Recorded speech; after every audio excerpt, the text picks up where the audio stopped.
Welcome, everyone, to San Antonio by Night Blood Gambit, Session 11. Where we had left off, our coterie of Camarilla spies found themselves a bit at odds. Part of a turn of events that potentially could have been avoided, someone important to Squatch lost their life. The young man known as Sean Graham, a touchstone to the Nosferatu, had been attacked in such a way that they were fed upon a little too deeply. And so, as a result, the young man lost his life. Squatch, being upset as he is at Alysse for doing so, once he found out, has taken it upon himself to maybe not kill her right away, but definitely is out to seek revenge.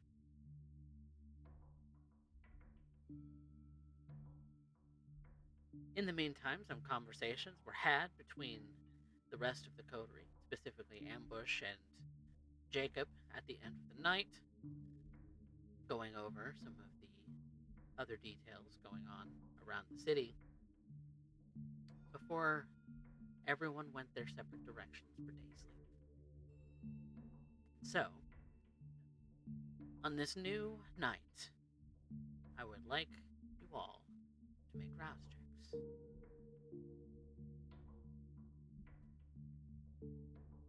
Oh. Oh, I might not have to beat anybody up tonight. Hold on.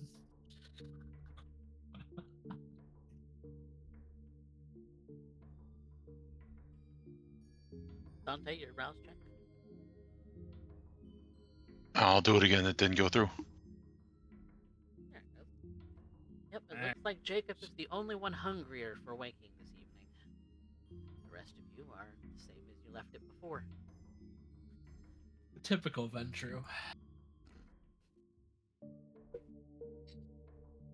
Some spend their blood like it's growing on trees, and others are more reserved. I'm usually on the opposite end of that. I can't say anything. But we are going to open up on Ambush. Ambush, waking this evening, you find yourself next to cover, as you always do.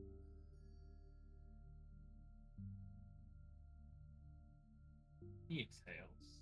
Not that he needs to breathe anymore, but in this instance, it's more of a emotional need than it is one of physicality. Without saying much, he'll slide out, doing his best not to disturb her. Throwing on a heavy leather coat. Still a bit of a trenchy sort of feel, but it's not as beat up as most of his other outfits are. And of course, he'll put a hat on. He'll make his way out to the backyard. Sort of sit down at one of the outside chairs and he'll pull a cigar out. Light it, which I'm going to need to make a frenzy check for routing the cigar, which is going to suck. But Since this has become a regular routine of yours, it's not terribly hard, and you pass.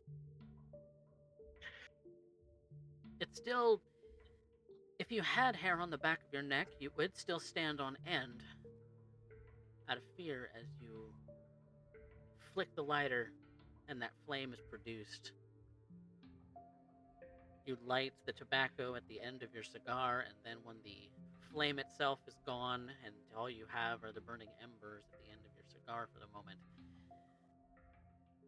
your beast is a little more calm. Maybe not fully, but a little bit more now that the actual flame itself is diminished. He kind of flumps a bit in the chair, putting his head in one of his hands as he looks out into the city, past all the wood fences that lay in front of him, wondering at this moment where his son could be.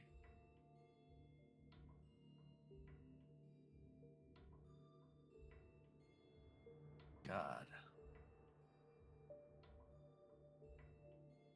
Guess I was never real too good at seeing the bigger pictures, was I not? He says to himself.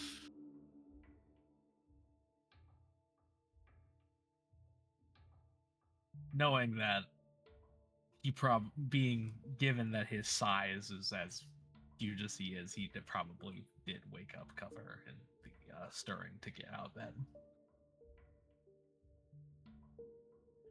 So he just sits there and waits for her. Yep, it isn't terribly long before she actually does join you.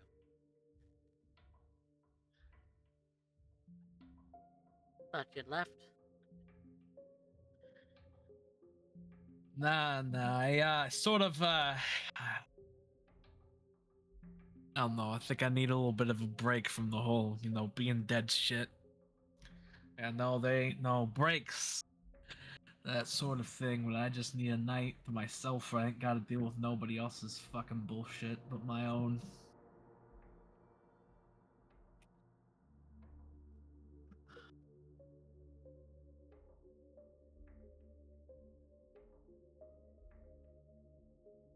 Well, I would fix you up some dinner, but you don't eat nothing. I ain't eating the stuff that you can make, no, and I don't want you going out and fucking killing people or dragging people here on my behalf either, so that's unfair to you. Not that you couldn't do that. I don't doubt your ability to, suave your way into someone, to do that, but I ain't reducing you to a method of my condition. That's not fair to you. But if that's what you want, Howie. I don't need it. I don't need it. Tonight, it's supposed to be. It's gonna be me and you for most of the night, okay? I'm not answering no phone calls. Unless they decide to blow up my fucking phone, which I hope to God if they know what's good for them, they don't. It's gonna be me and you. This porch, this cigar, if you want one, you can have one. I just need a moment to simmer.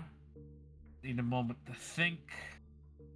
Cause shit's getting real complicated and I do not have the capacity to fucking deal with it right now. Work's got you that bad, huh? If it was just work, I would go yell at one of them for it. No.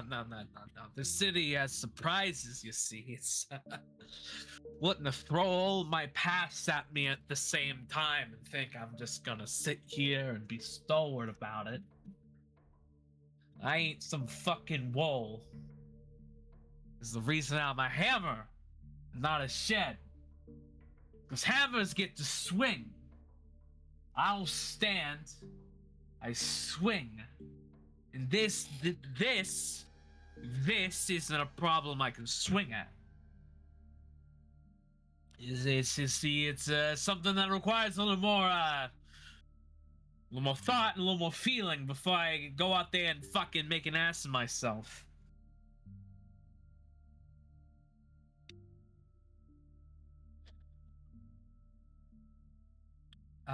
Sorry. I'm sorry for yelling. And he You don't have to apologize for takes yelling. takes a puff and just blows out the smoke, and he looks over. He's like, She sits down on the other lawn chair on the porch. you know Willie? Yeah, you remember Willie. I remember. He, no, we sorta haven't seen each other or talked to one another in a while, and, I was doing some stuff. I was going on a walk to clear my head. Going through this alleyway, and guess who I come across?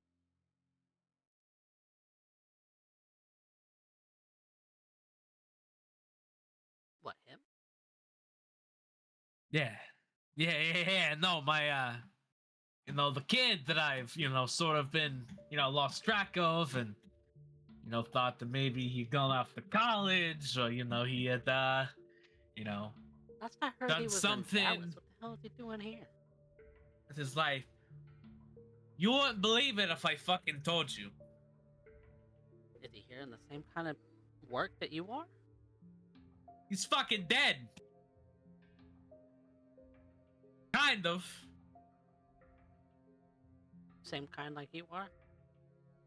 Yeah, he's got his face too, which means he ain't whatever the hell I am. He ain't no sewer dweller, haunt, whatever the fuck they call us nowadays. He's here. Ooh. And guess who else is here too?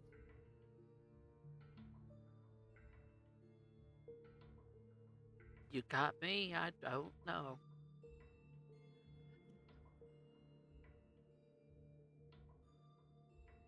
I had been asking his mother to update me on his life every so often so that I know what's going on with the kid. She seemed to have missed the point in his life. Although I guess she probably wouldn't know about this either if he's being held to the same rules that I am. Apparently he moved down here. She moved down here. Didn't say a fucking word to me about it. How I know it's maybe hard for you to understand, but if they moved on with their life, they moved on with their life. You got me now, baby. I'm not upset. No, I don't really give a shit about Lauren. Okay, yes, I got you, and you're all I need. However, You sure you don't give a shit about Lauren? You sound like you really do. I give a shit about not being told. When I ask, what's up with my child? My spawn. The only one I have. Because I can't fucking make him anymore.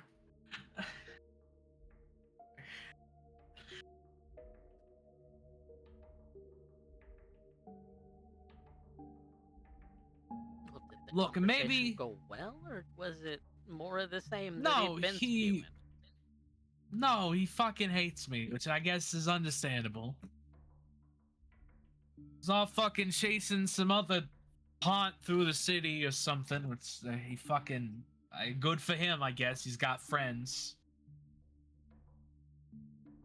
Didn't want any fucking part of me and what I was doing, so...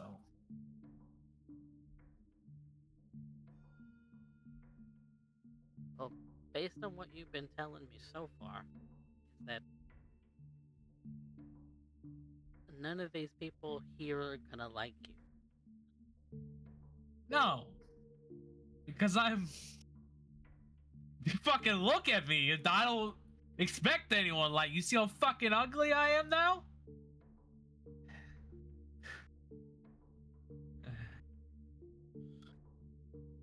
You know that's not I ain't what I got meant. I ain't got the fucking the fucking Italian movie star looks that I had back when I was fucking playing football and all that fun shit. No, I'm fucking almost 9 feet tall. I've got fucking lumps in places they shouldn't be. I got some fucking asshole in a suit telling me what to do. Then don't There's do another it. There's Quit. another hoodie who can't fucking keep his wits about him, and then there's a fucking. I don't even know how to describe the other two shitheads. I mean, they're just. One thinks he's the fucking star of Ghost Whisperer or something over here talking about dead shit. Like he knows how to help fucking spirits move on or some bullshit. You see that show with Jennifer Love Hewitt? She fucking looks like he came right out of that shit. And we have some fucking washed up teenager, 2000s mall goth wannabe fucking, trying to get a resurgence. And I'm here, taking the brunt of all that bullshit. I got a kid who doesn't want anything to fucking do with me. Because I decided to get out because his ma had some fucking new guy who treated her so much better than I did. He's wanting to call him dad and shit. Well, I thought I was doing that fucking kid a favor. I thought that I didn't deserve him because I fucked his world up. I broke that kid.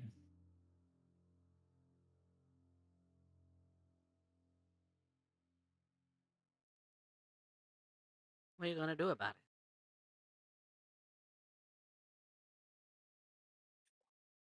You sound like you want to do something about it. So what are you gonna do? I don't know. Everything I try to do and fix, he doesn't want to listen. And Howard, you can't fix somebody if they don't want to be fixed. It's not. He's not broken. And you I'm broken. you can't fix what you did if he's not willing to let it go. And just be happy for us. I'm starting to think that maybe me leaving was more the problem and not the fact that I found you. Maybe. But hindsight's 20/20, or so the saying goes, and I don't know. Or maybe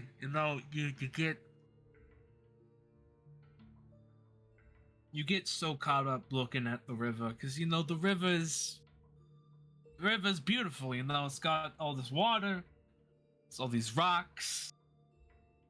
It's got the reflection of the moon, and then the way it shines down on the river. It's just, it could be so encapsulating.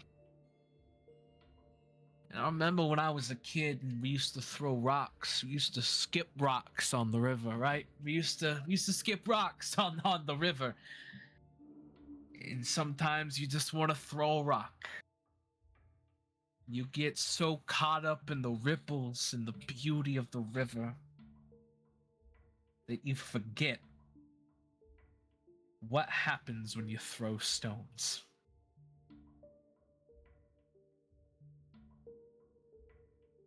You get lost in the beauty, and you forget what throwing stones gets you. and maybe those ripples haven't died down yet, baby. I don't know. He's one of me. He's not me, you know what I meant, but if Not the my same. job here is to get rid of people like him, then I want to get him to us before that happens. I don't know he's gonna listen to me before we get to that point.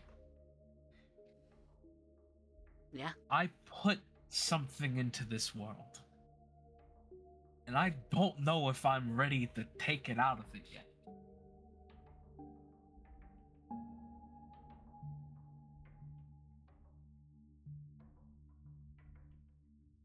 I think the best that you can do is just show him that you're here. You're here for him. Because I remember when all of us were still living in Dallas, he was a good kid.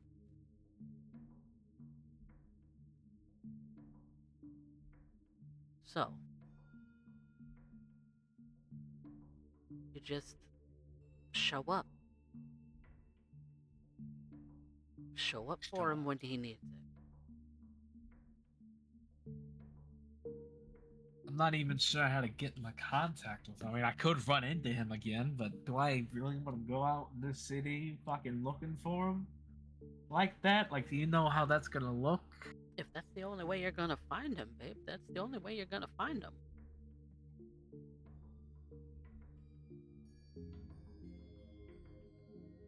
If you don't have his number and he doesn't answer the old one you had.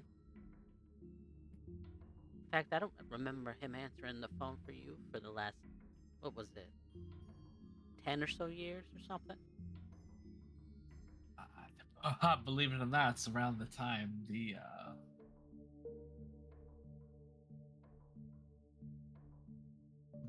change happened for him, I guess, or something. He's been at this shit longer than I have, so.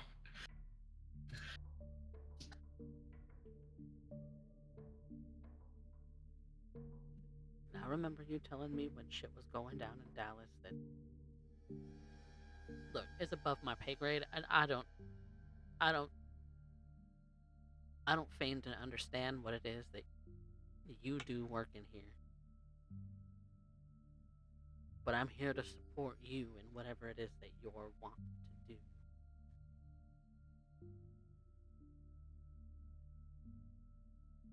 Maybe, I don't know, maybe you can do, he's gotta have some sort of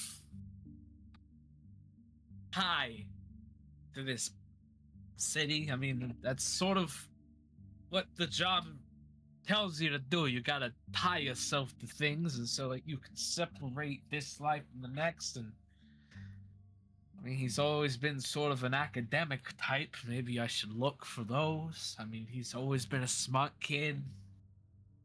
I don't know, maybe some of your, I don't know, your cop friends, do they know any sort of anything about that type of shit?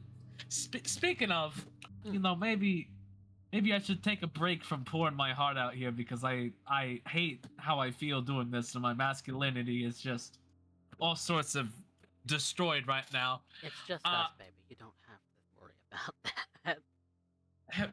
Have they been saying anything to you? I've been sort of telling you to, you know, get some info out of them. Have they said anything? Well, got any interesting leads?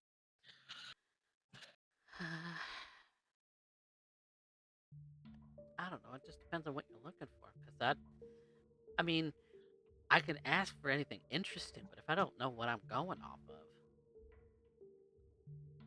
like, I don't know what it is you want me to do, babe. I can't do nothing if you don't tell me. Like, shit that, you know, spooks them, you know, because that's the kind of shit that's gonna get us to these people.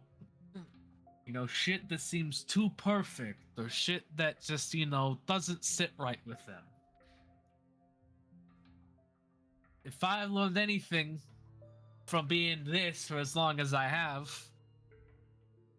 they tend to do things a little too perfectly.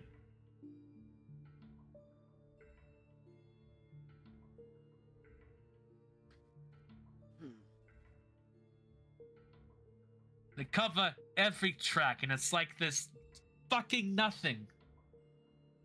Or if there is Didn't you something, say that was the point at one point? It is the point, yes. But there's always a tell to those cases that ties them to one of us, which means I'm gonna need you to start asking about those sorts of cases. The other tell, and this is one of the big ones, and this is both from working in the industry that I did, the way that we met, and from this bullshit, is that if suddenly whatever scene that they caused, whatever crime they committed, is tied to someone that was completely far away from the initial suspicion. We're talking about people who have had like clear-cut evidence on them, but in the initial stages of things were not considered.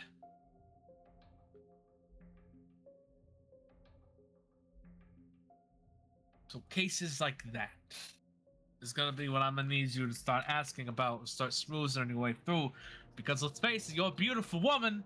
People are gonna tell you a lot of shit they're not gonna want to tell a guy like me. Well, I definitely get that. And look, it's definitely sounding like you're running with another crew. Like the whole mob thing is just, you've gone on to another one. Well, yes and no. I still have loyalty to Toichi. I mean, he's the guy. He's a good kid.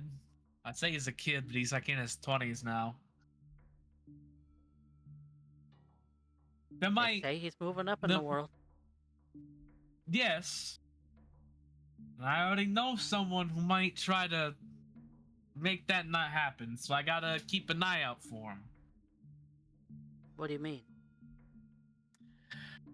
That's gonna be one of the things that's above your pay grade. That's when we start getting into corpses and all that fun stuff.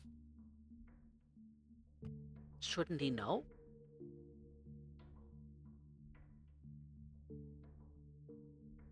I'd rather be sure than have him pull the trigger and ruin his chances at being great. Forever. But if somebody's gunning for him, then I will stop them myself.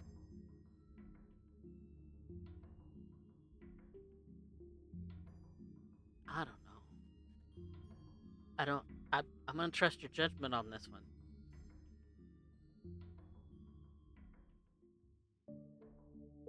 The type of person I'm talking about is something that a person like him cannot handle. It's just sort of, the breathers, the guys like him, good guys, great guys, amazing guys. People get a little colder. They're a lot tougher to put down, and that's why guys like me exist. And you don't think that you don't have that kind of faith in Toichi?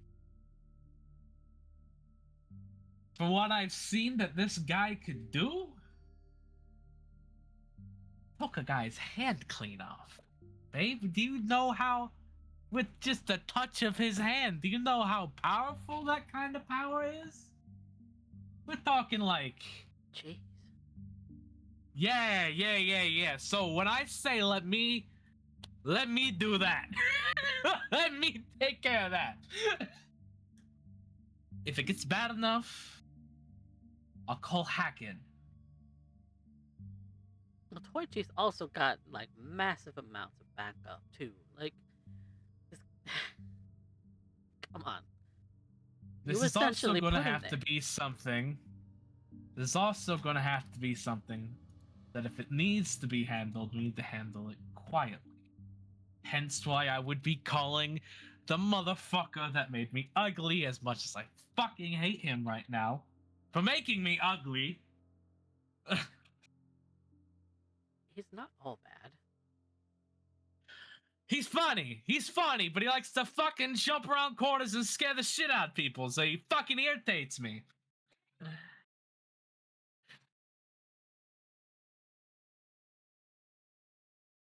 Look, these nights have been hard.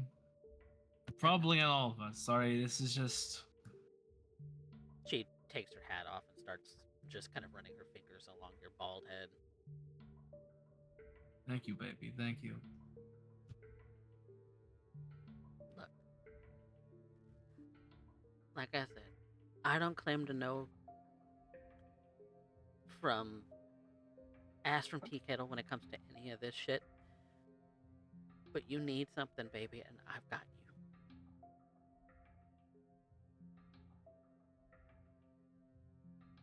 I'll ask around at the police precinct. I'll see what I can find out about any kind of boogeyman sort of nonsense. Alright. Yeah, that'd be great. Please. Not Please that I've do that. heard very much so far, just so you know. It's not like the guys really get all that familiar with me anymore since I stopped working there. I get that. Yeah, I get that.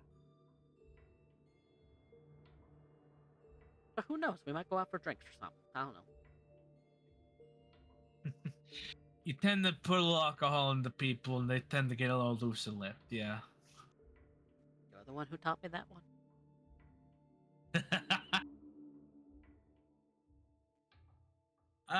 That's both funny and makes me feel like shit. I love it. Oh, I don't want you feeling like shit. No, it's just. I guess you're right. No, it's fine. It's fine.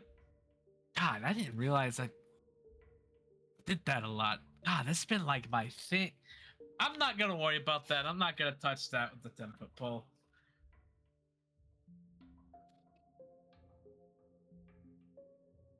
You would be okay with me going out for drinks with the fellas?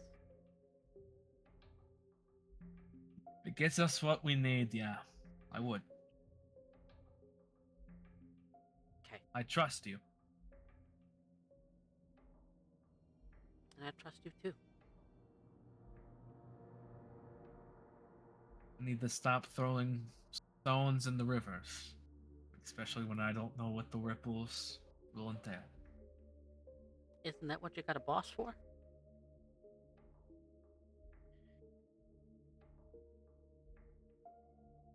I guess. I don't. He's the one who's supposed to ultimately be chucking the stones in the river? To follow your analogy? He's got like so much shit on his plate, I don't even know if he's gonna know how to chuck a stone by the end of this fucking shit. His arms are gonna be so weak from carrying this whole fucking enterprise, they're gonna break underneath of him. Then is he the right boss?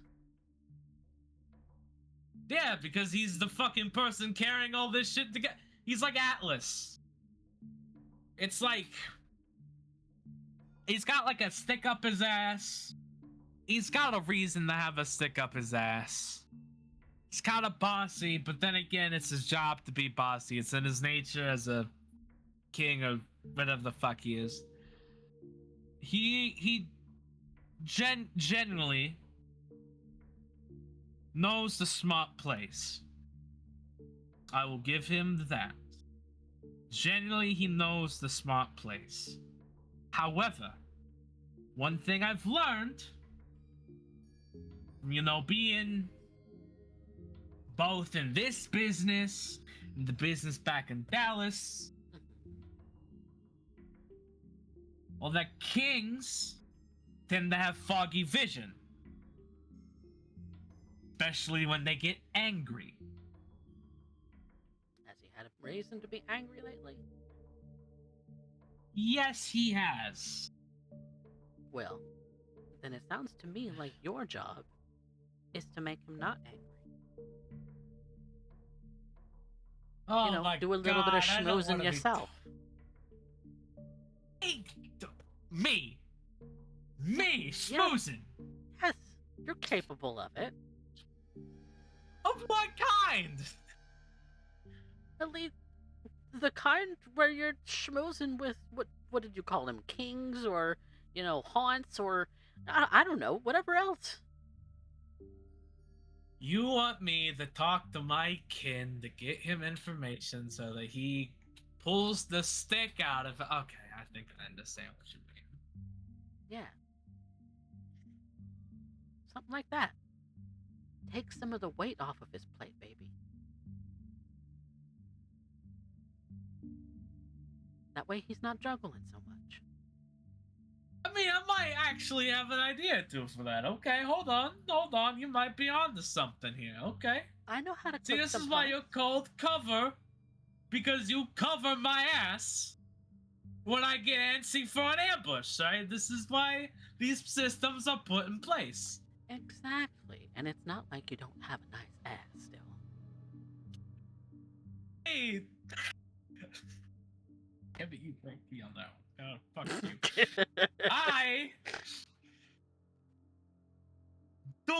I literally cannot crane my neck that far back. Because then my back might break because I'm so fucking huge. Then you're just gonna have to trust me. Guess I will.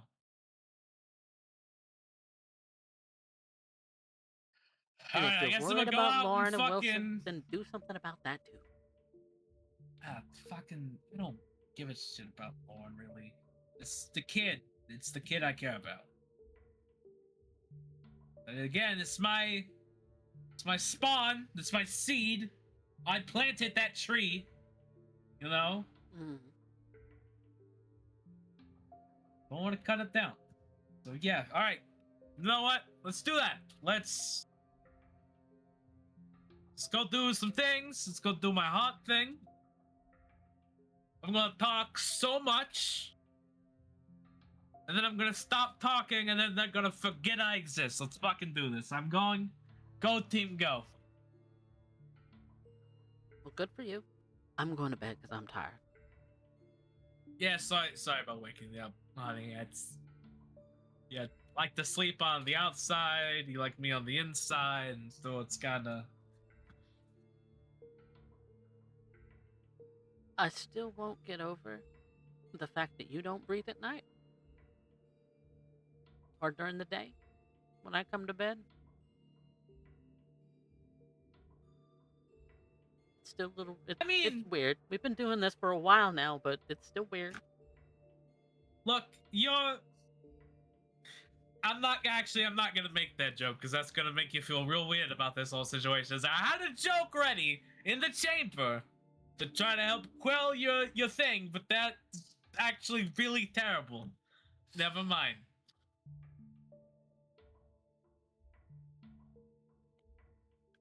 Okay. He walks away and he's just like, "Be fair, you're sleeping with the corpse." Alright. You're not supposed to shout that out loud, you danged ass. She goes back into the haven.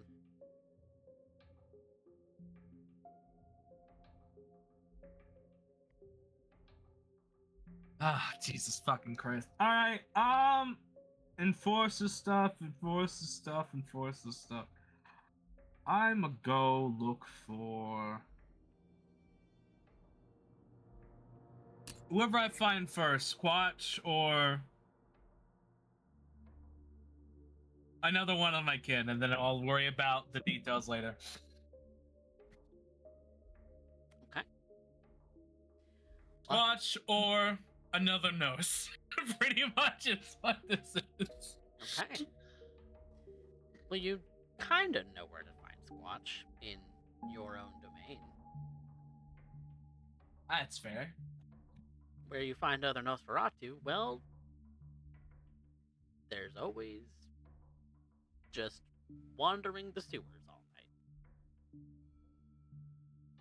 to see if you happen to run into them. But who knows if they'll say hi.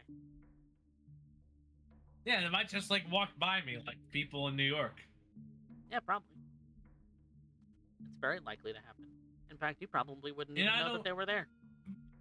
And I don't even get to get mad at them and say I'm walking here about it either, because they wouldn't even fucking turn around, probably. You probably wouldn't even see them. I'm gonna go find Squatch. I guess. You know his phone number.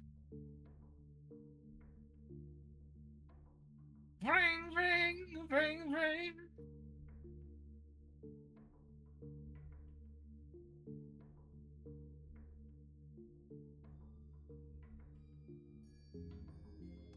Ding, Squatch, you're dong. getting a phone call. Ding, dong. He's gonna see who it is. It's First. Ambush. You know that number. He's going to let it ring for a bit. And then right before it's too late, he's gonna pick up. What do you want? We're gonna have a conversation. What do you want to meet up?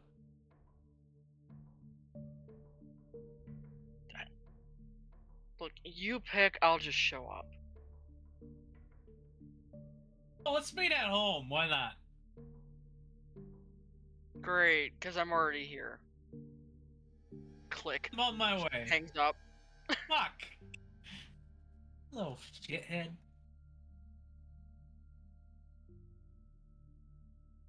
Well, pick up there in a moment, because I need to use the restroom, so be right back, everybody.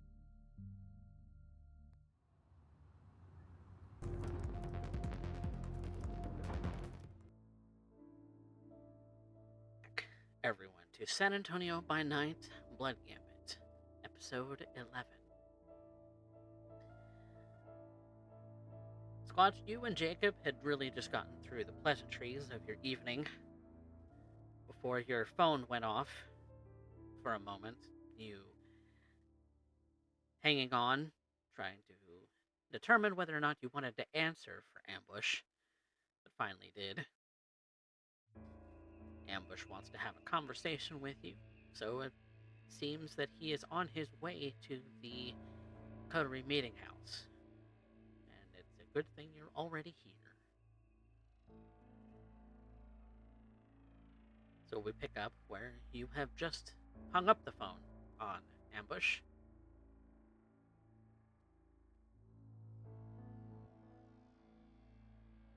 Jacob is sitting in his chair behind his desk. Before Squatch came in, he had been working on various things for the law firm, just doing a little bit of side work. And Squatch was his intention for the evening.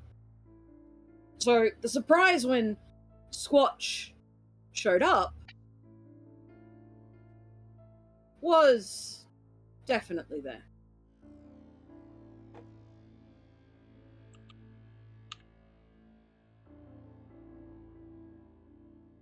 How are you doing? Still feeling like I want to beat someone's head in? Preferably you know whose? Yes, well, Alice has done the intelligent thing and has stepped aside for the evening, from what I can gather.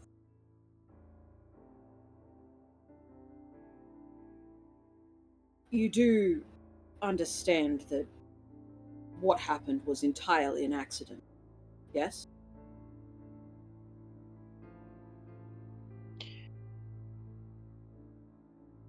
If you say it is, then it is. Don't mean I'm not gonna beat her head in when I get a chance. Can I offer you another thought? Go on. We are here under Camarilla rule.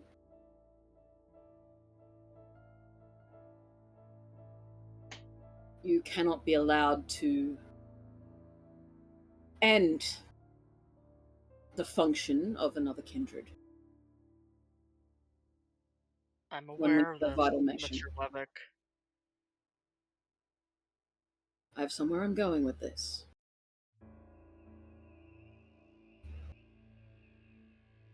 Are you aware of my full intentions with the city? Only as far as you've let me in on. You tend to keep many of your thoughts to yourself as to that matter.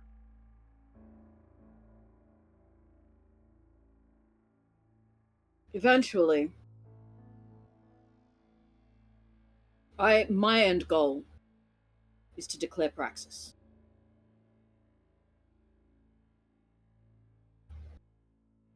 Nothing short of that will suffice. Anything short of that, and my existence is forfeit. There is no going home. Success is my only option. That being said, I need you and the other kindred in our little wayward group to be functioning cohesively.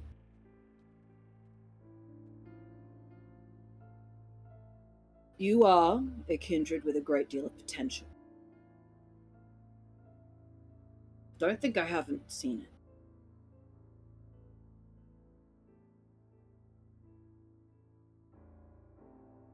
When I declare, I'm going to need reliable kindred at my side.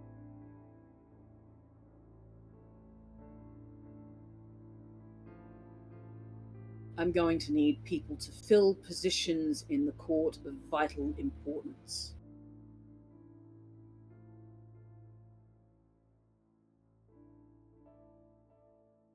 And I want you to fill one of those positions.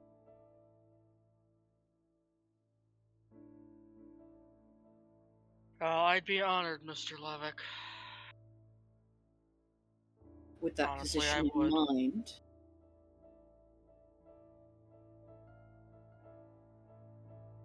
I would intend on putting you in the position of sheriff, which would give you leeway to do what you must, if you understand my drift. Quite an honor.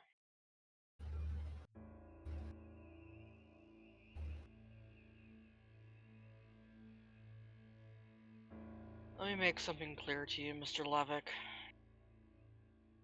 I do not intend, at this moment, to, one, break any of our traditions. I do not intend on going for her head unless I have express permission. Nor would I do anything that would gravely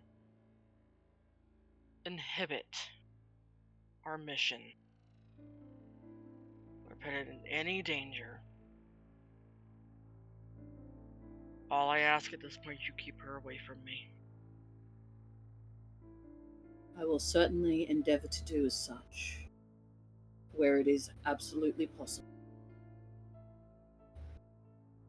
But I will be keeping my eye on her, and if need be, I will send a message back to Prince Worsey requesting that permission. Absolutely. If things seem to be devolving, I will put in that request myself.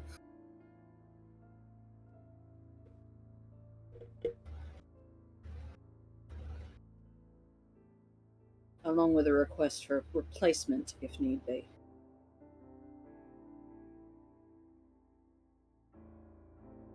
I We all understand have you our have roles your to play. uses.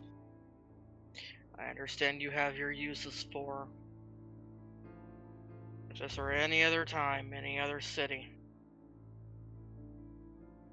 I'd already be biting for it.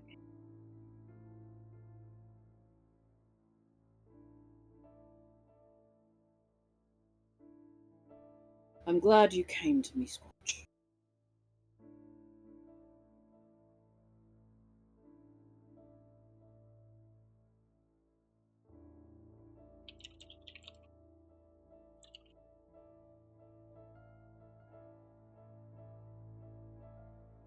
I just needed to make myself clear.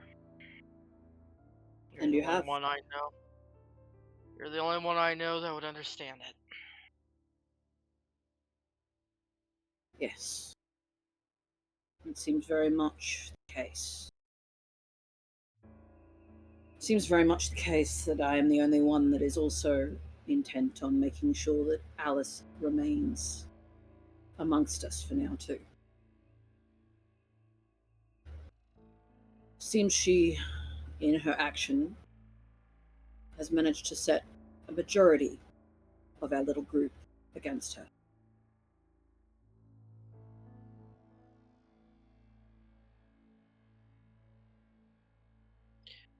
Dante's against her, yeah. I can't speak anything for Ambush. Ambush does not seem to be on her side either.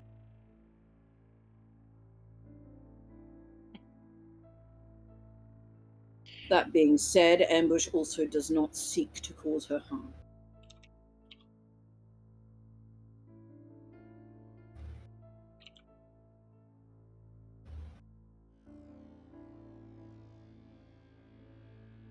Do you have anything to keep your mind preoccupied at this point?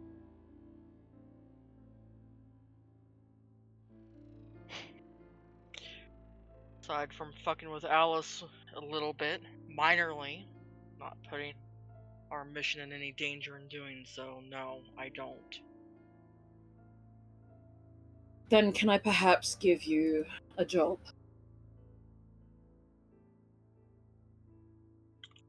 I would much appreciate that.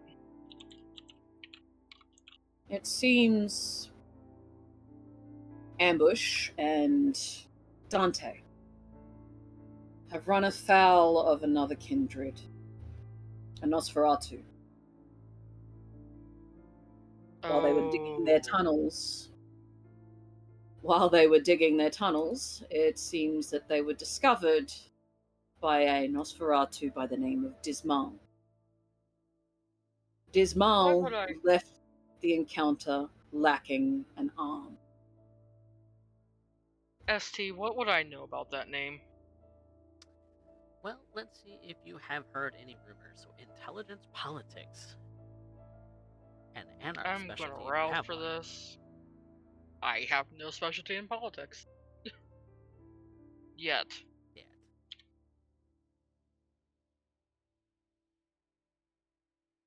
I'll push it. 4. Okay.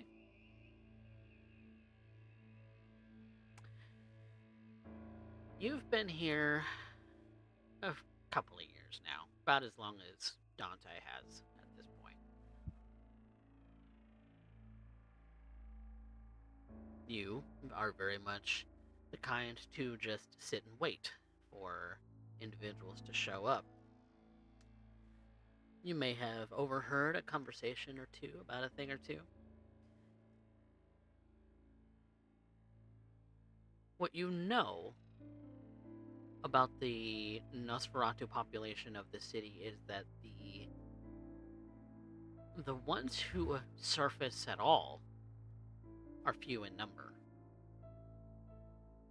That isn't to say that there isn't more buried under the city in warrens, such as those built in Dallas.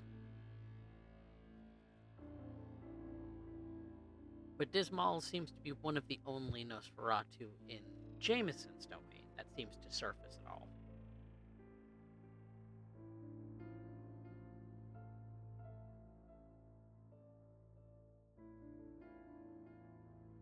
Perhaps an informant to the rest of the Nosferatu.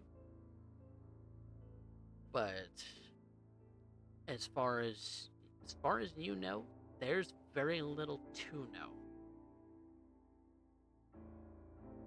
As there tends to be amongst the Nosferatu. Dante has maybe provided you with a general appearance, but outside of that, the rarity of their surfacing and the few in number who do, it's almost like you and Ambush are kind of the outliers in the city of San Antonio as a whole.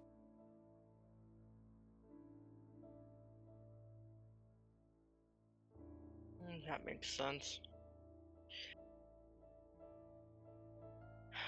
And what would you want me to do about him? Dismal threatened to collapse the tunnel that the two were working on. I would seek to either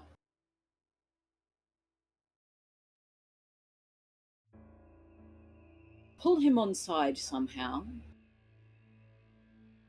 which at this point seems unlikely, or mislead him. If he were to go missing at this point, given it has been a few nights since this occurrence, it would be somewhat suspicious. Would draw far too much attention to Dante and Ambush, and in turn the rest of us.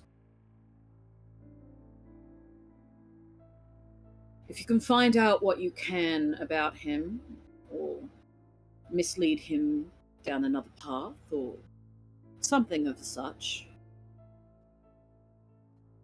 it would be appreciated. I will certainly see what I can do, Mr. Levitt. It's probably about that moment that you hear the front door of the Haven opening and closing.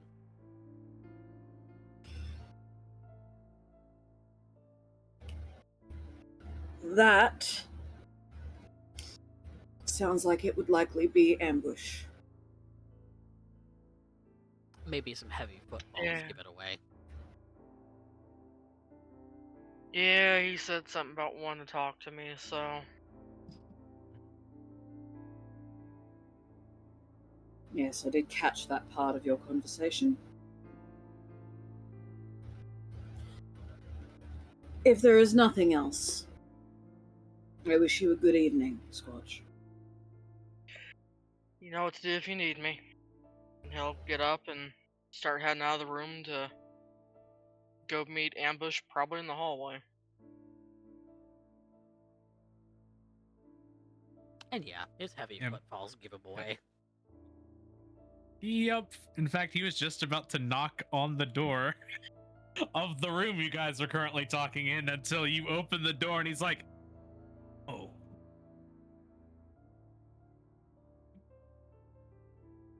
Really gotta teach you how to walk quietly.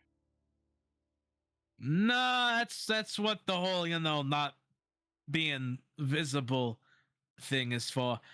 You.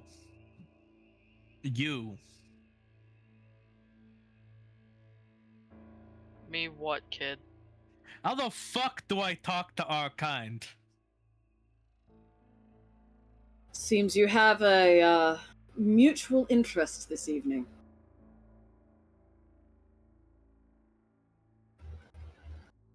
How do you talk to our kind? Yeah, like not like him. Not like him. He's an asshole. Don't worry about him. He's not here right now. Like, I'd watch that tongue if I were you. Excuse me? Hold on. Like, give me a second. Like the ugly ones, like us, me and you.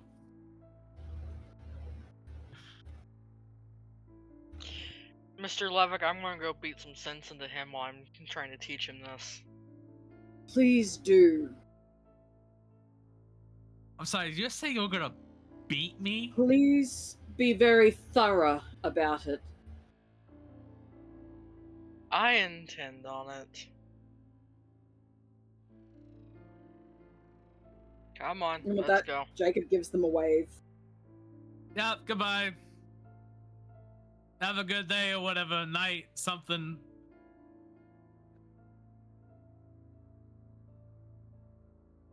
You really need to watch your words.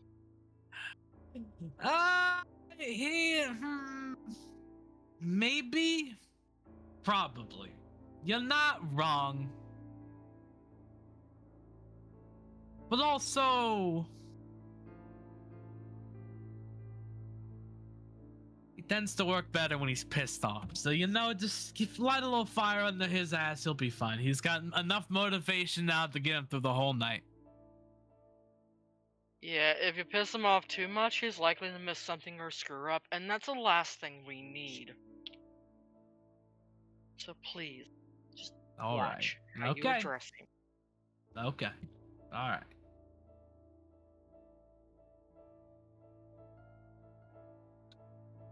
So yeah, how do we talk to other haunts? Because I was sort of put on the spot the other night when one of them came up to me and was all like, "Talk to me," and I was like, "No," and then the whole thing happened. Do you mean in finding our kind, or just in general talking? Like, what's like the I don't know, Hack really didn't, tell me a lot about this shit. So like what's like the rules of engagement?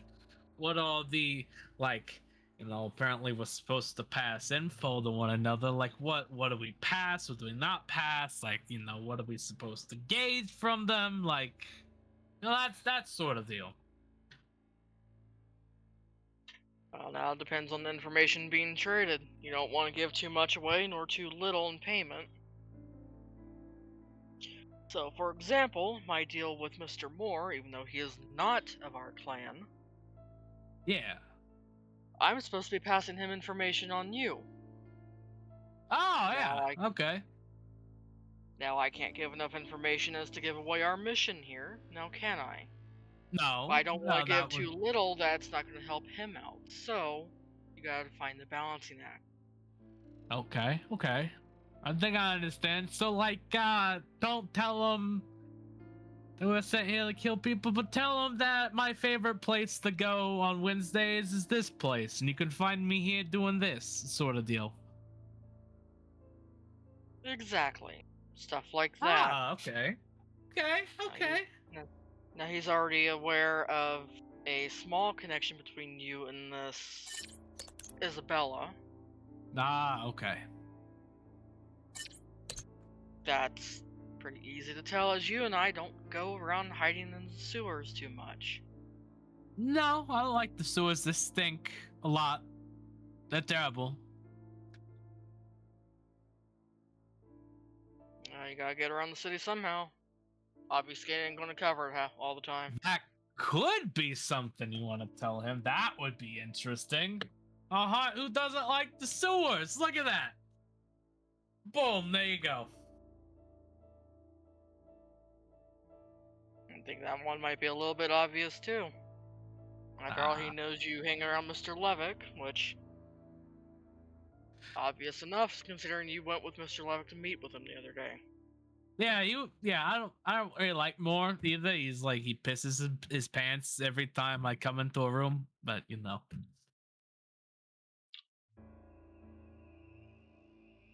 Anyone with half a brain would.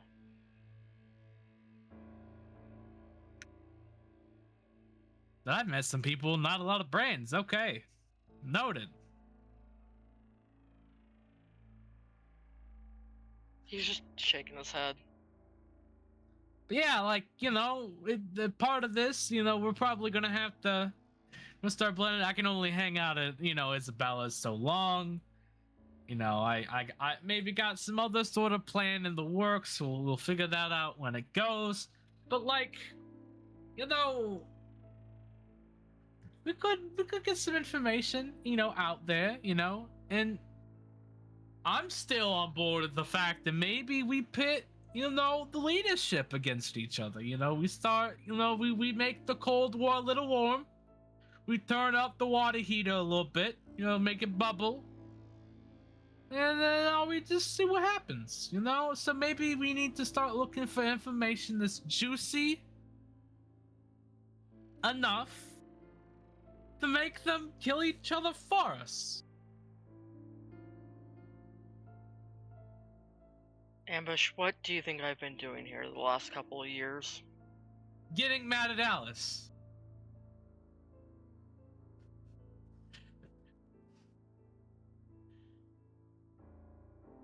Sorry, you said years, not days. Sorry.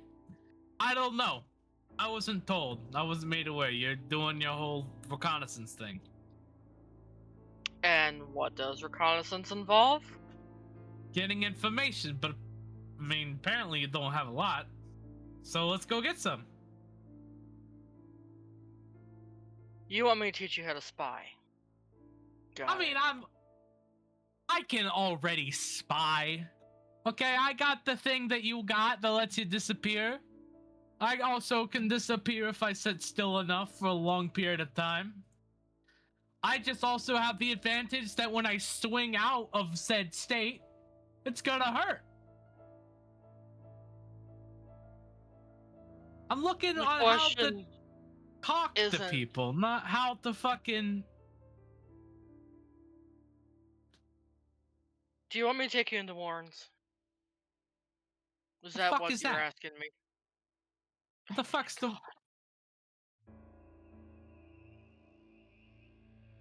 Oh, Oh, is that the Squatch, place did where a this- bunch... did this guy Is that the grow up place- on the surface? Is this the place where all of us go? Yes. Has How? your sire never taken you to the fucking Warrens back home? At all? Has he never introduced you to any other Nosferatu in the fucking city? I mean, Hacksaw was a made man. He was a lot of focused on a lot of other things. I ain't never been no underground before. Until digging. But that's in my blood, and I like digging for some reason. You like digging, yet you're... Brother. I was failed by my leadership. Do not get mad at me. I'm starting to see why Mr. Levit constantly looks like he has a headache every single night after dealing with you. Gave him some very juicy information last night, thank you. You were the one who gave him a headache last night. I have given him maybe 1 or 2 headaches since we decided to finally meet up for Yeah, this so it's job. your turn to give him the morning after pill.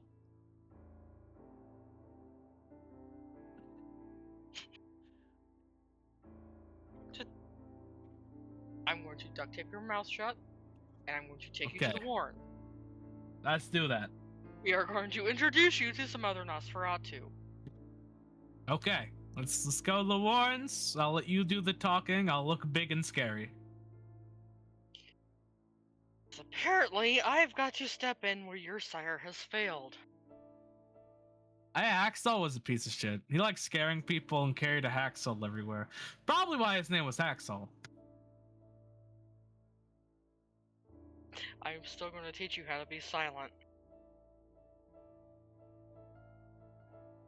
That's easy. I just do this.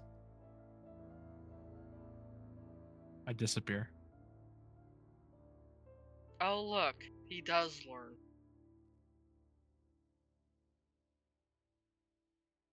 And he's gonna start walking out the door. I'll follow him. I'll pop out of shadows when I do. Alright. So how do you intend to find the Nosferatu Warrens of San Antonio? Going to take a trip down to the sewers. Start looking for the usual signs. Because one of the things Squatch would have done when we first got here was find the Warrens. Introduce himself to the clan. Aha. Very good, very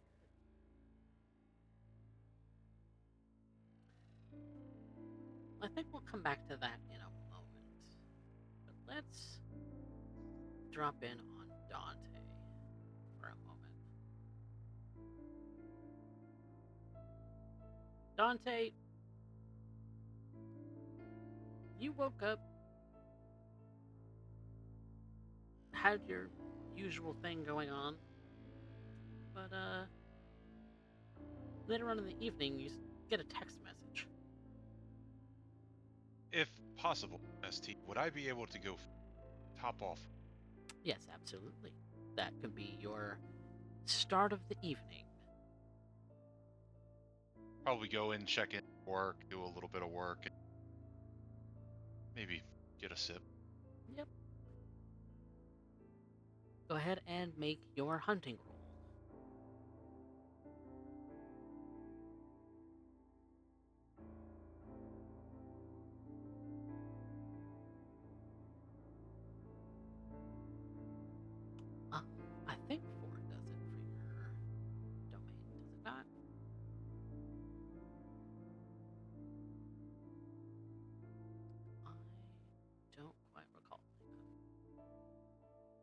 Yeah, it's 4.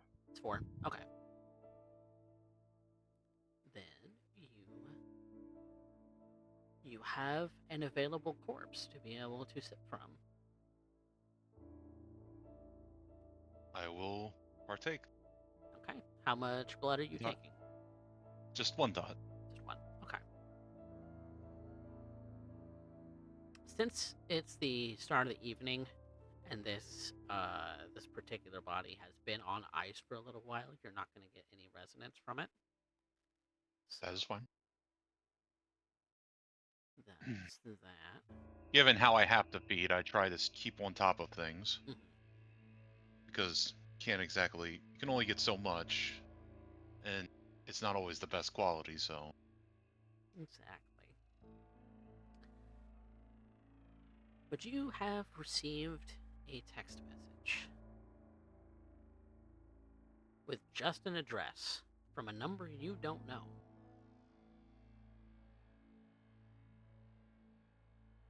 Or maybe you do. I don't know. Did you trade numbers, Maria?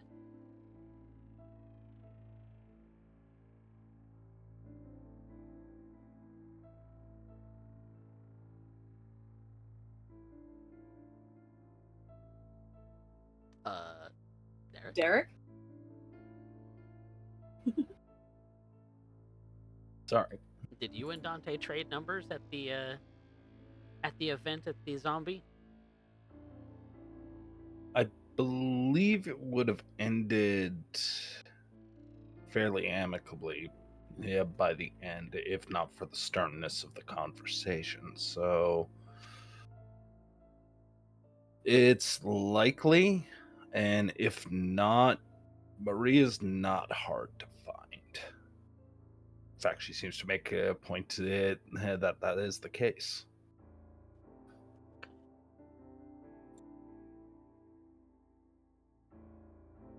You find yourself outside of church when you reach that address.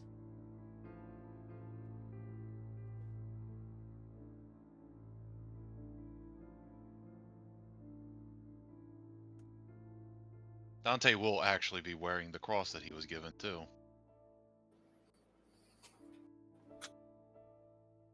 Looks rather empty, but there do seem to be lights on inside, so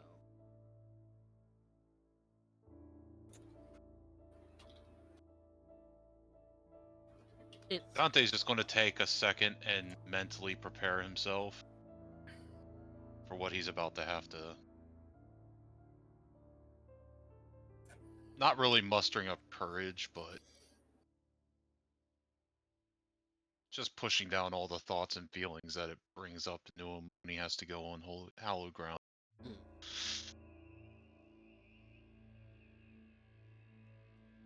And he will get out and start approaching, keeping an eye out, looking around.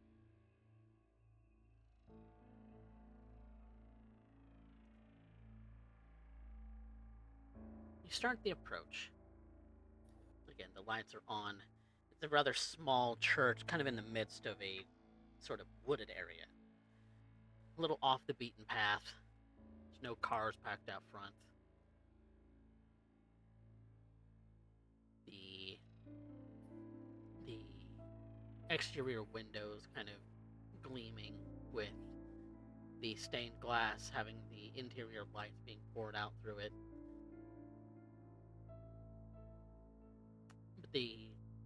But the pathway and the sort of quote unquote parking leading up to the church itself is all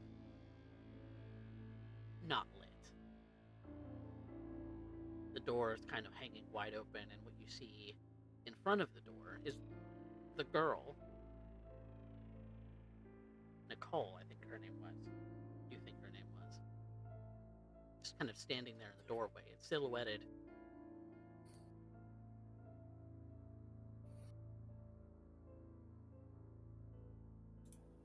As you approach. Dante will just have his hands in his jacket pockets and walk up and approach and stand at the bottom of the stairs. Good evening. Good evening.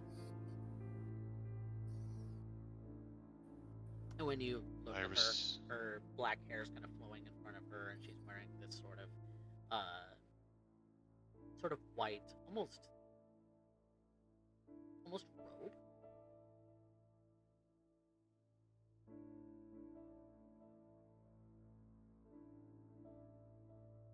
I received a message to come. I know. Come on in. And she kind of gestures, and with a bit of a sweeping bow, kind of shows you into the church. Thank you. Dante's going to take a deep breath and begrudgingly walk inside. You will spend your bane severity in. Oh, is it 1 or bane severity? In I think it's only 1. 1 willpower. Okay, spend 1 willpower to walk through the door. At least that's what I did or was told last time. I don't know. Okay, yeah, because it's not a bane thing. This is an additional flaw. Yeah. So yeah, it's just a 1 willpower. This is from. Yeah, this is just one of my thought of hitting folkloric law. block. Yeah. All right. Well, you walk in the door, and this girl, Nicole, she leads you towards the back, leading you to the doors on the sides of on each side of the main stage area, and instructs you to sit at one of the pews. And she goes back into one of the door on your right, goes inside, and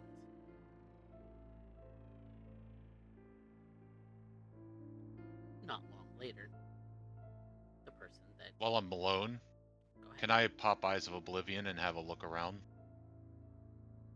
Yeah, go ahead and make me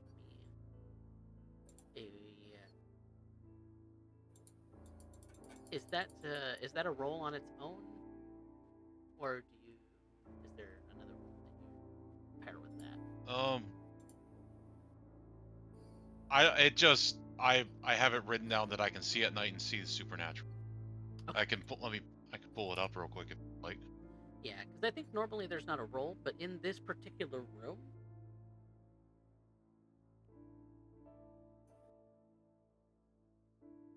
A second. There's a wiki. Look it up real quick instead of books and trying to figure out which one. There's no roll for it. Okay. If a ghost is present and not attempting stealth or using a power to conceal its presence, the spirit becomes visible to the vampire using Oblivion sight. If they do, I guess it's just like an awareness check or something. Okay. In this room immediately, you don't see anything specific, but make me a Wits Awareness Oblivion. Wits Awareness plus Oblivion? Yep. Okay.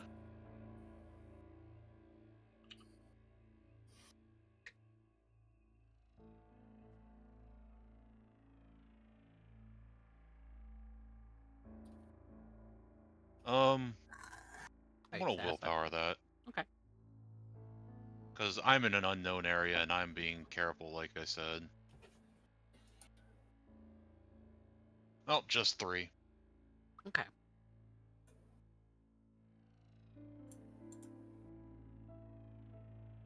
It's not that you see anything specifically, it's maybe that you hear a little bit of something. Very faint. But you can't make it out.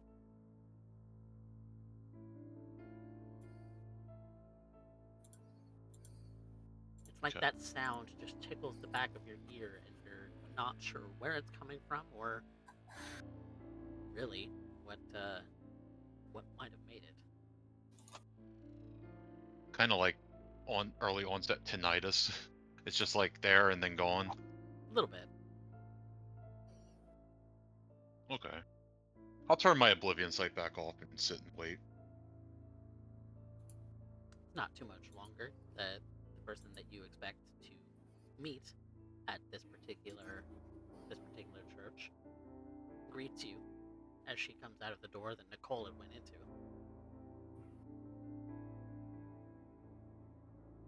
It's Maria from the other night.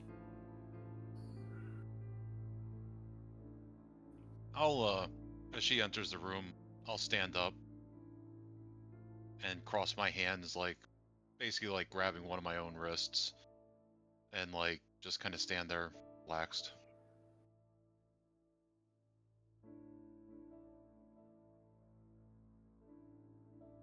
I trust that the knights have been treating you well. I was wondering. She walks over and rather than walks by you, walks to the front before the pews, before the altar. She kneels down and clasps her hands for a moment. Oh Lord, in your hands we humbly trust our brothers and sisters. Deliver them now from every evil and bid them eternal rest. Amen. She performs the sign of the cross before getting back up and slowly approaching. Gestures for you to take a seat and sits by you. She leans forward, clasping her hands as though one would in silent prayer as well, though you suspect maybe there's a different reason behind it.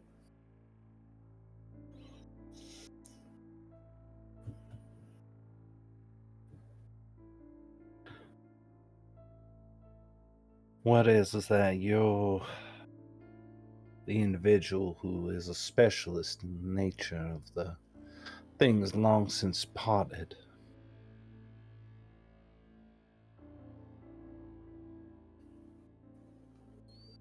I have some experience. I would not say I'm an expert, but probably most knowledgeable around right now. There's always room to learn.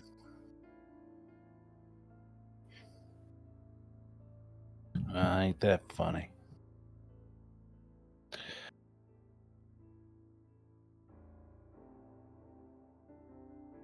So, I suppose I'll end up getting right to it. As of late, I've been observing a presence of some sort. Something that doesn't like to be disturbed, something that I'm unsure to its origin. Hell, I can't even be sure you're the right person for it. Reality is I've just ran out of options. And, well, good Lord ended up here sending me a messenger on a single evening. Mention you by name.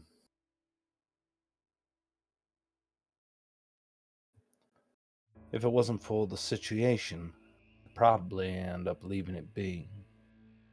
However, as you can see, not that my fellow congregates should be arriving now they're unnerved to do so.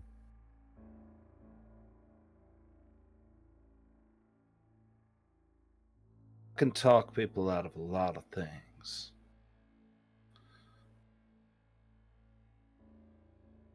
Who knows? I might be just talking myself into it right now. Maybe the good Lord's just furious with me. He'd be right to be. But I figured somebody with experience in such things might want to end up taking a gander. Of course, I will compensate you with feed as a good faith gesture.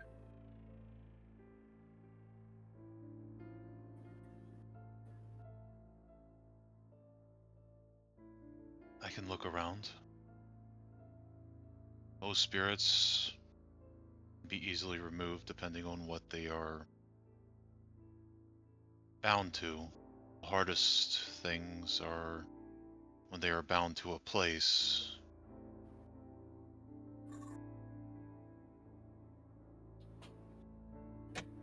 I've been taught how to deal with that, but I'm still perfecting that. So depending on if I can find what it's bound to, might be easier than not.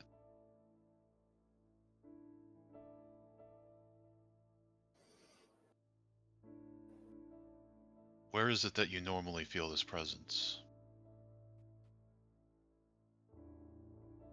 Oh, it wanders about. Some end up seeing the point of car alarms going off, which, faulty wiring can be explained.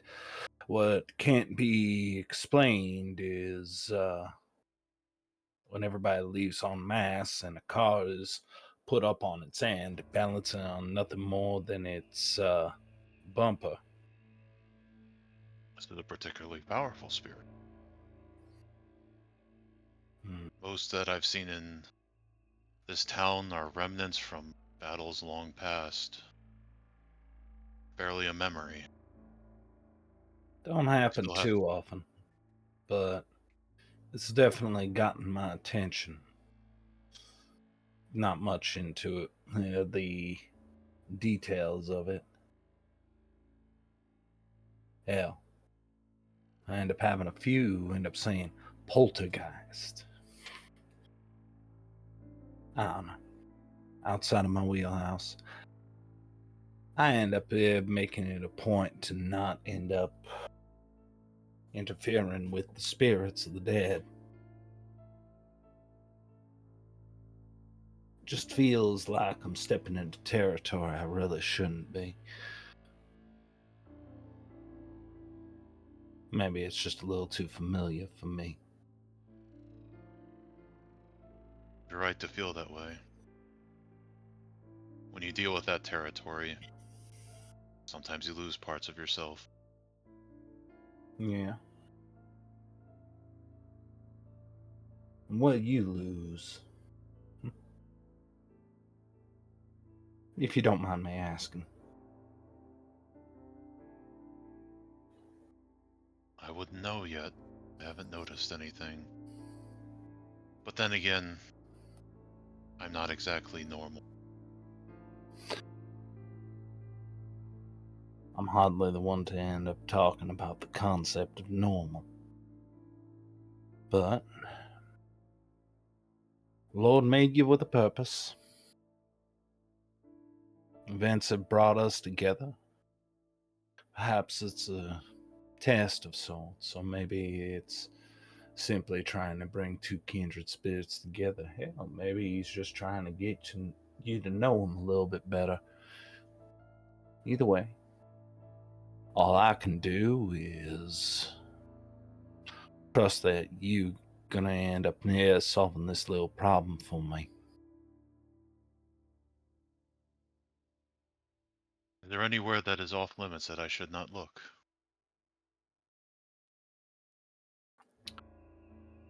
Well,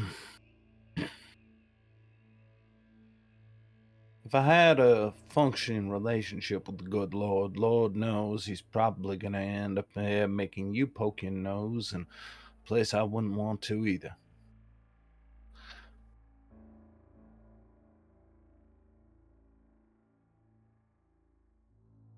Don't think you might enjoy what you find. But again, it's another sin I gotta carry.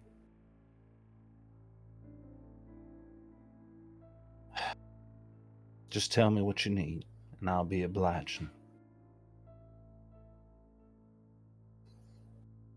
Maybe he'll protect you. She gestures towards the cross you carry. You know she has another one. This one's a little bit more ornate. Perhaps she has the more plain ones with the intent of giving them.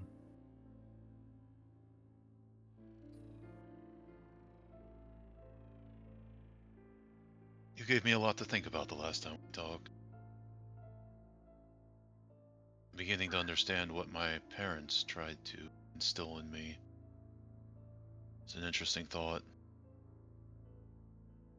Something that I'm definitely going to have to think about now that I have the time. Well, you got a lot of that coming to you after the job, I'm sure. But in truth, children rebel against their parents. After all, that is been the truth of our whole existence. Yet, the very curse that exists in your veins comes from an act of rebellion.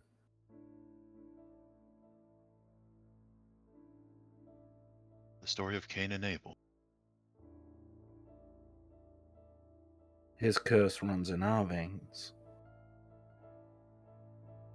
But we now exist in grace. So now, the question. Who but God can circumvent his law?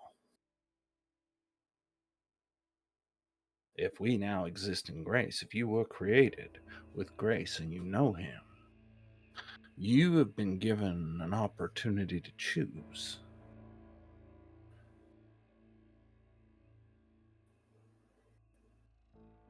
But you're not here for me to proselytize.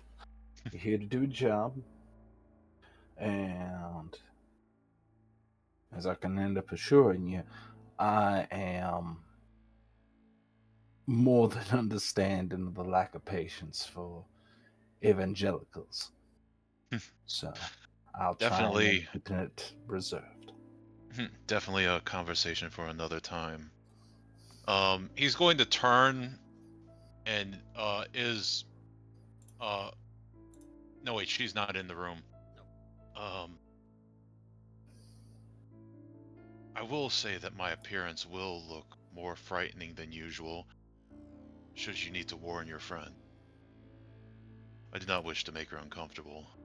All I need to do, though, to start is a simple visual examination of the grounds. Very well then. Nicole, our guest will be doing some wandering. Keep an eye out. Of course. You hear echo throughout the entire of the church. I know I make her feel uncomfortable. I make most people feel uncomfortable. I try to mitigate that when I can. And he'll just stand up and his eyes will start sinking into it. You haven't met Very dark uncomfortable black. yet. Now that's an interesting trick.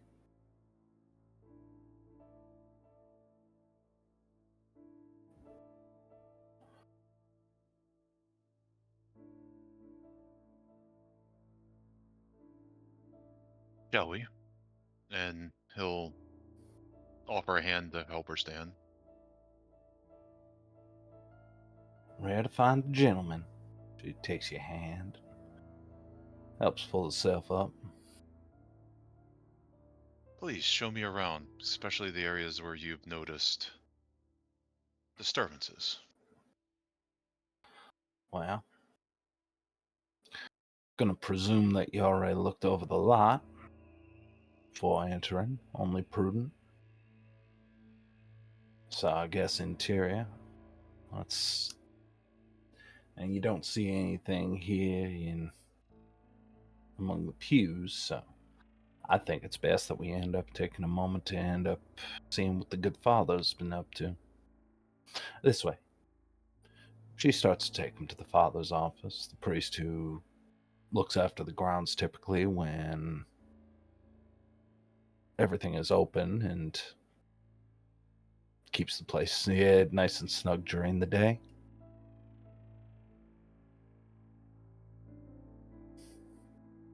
It's not a overtly large room. It's just probably enough to seat about three or four people. A little snug.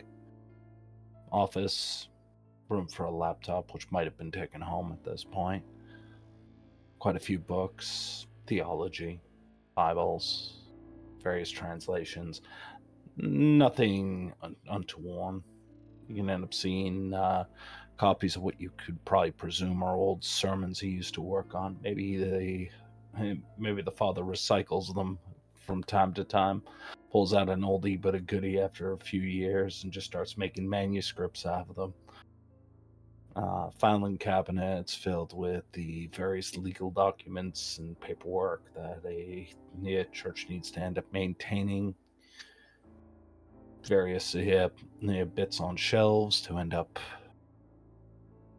well, everything from garments to Christmas decorations and those horrible overpacked boxes that are always lighter than you think, but always bigger than they need to be.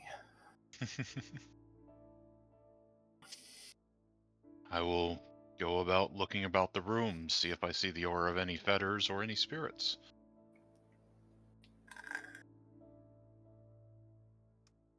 Go ahead and make that a wits awareness again. That's Oblivion. Okay.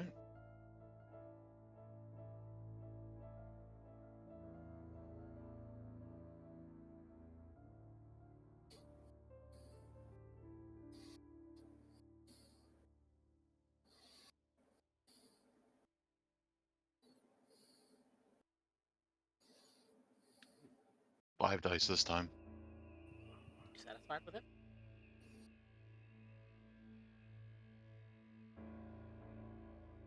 I think so. Okay. I don't want to push myself too much. Okay.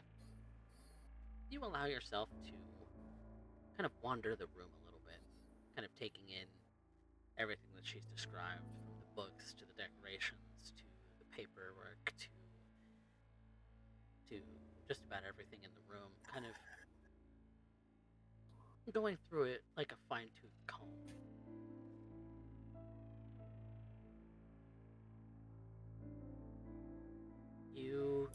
You don't see anything of real interest here, except maybe a fragment of something, a memory, much like the ones that you've seen around the city since you got here. Not seeing anything of interest in the way of fetters or anything. But you hear the crash of a glass dish in the other room. Probably as I'm describing the memory that I see to Maria, he'll hear the crash and think someone just made themselves known. And he'll kind of cross his hands in front of himself and start walking out again.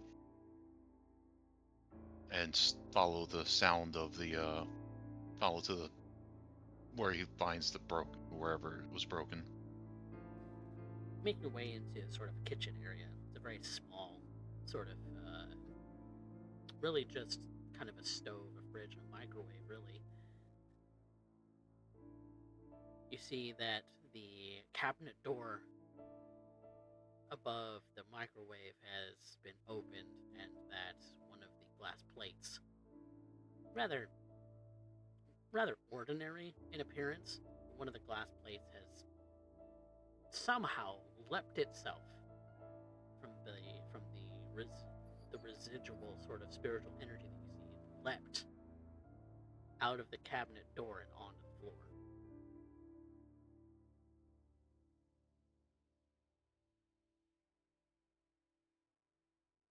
You know,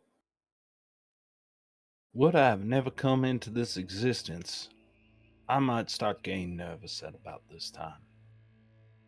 However, I have to admit, I think Noel rubbed off on me because now I'm more perturbed on how much that plate cost. Little expenses add up.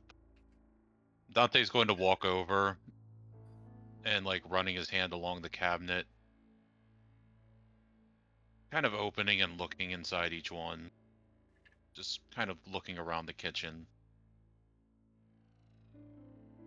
Seeing what he sees. Reach down and pick up a piece of the plate. You see sort of a faint but distinct aura on the piece of glass.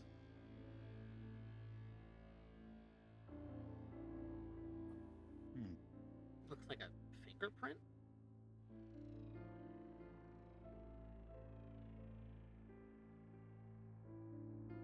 But only you see this.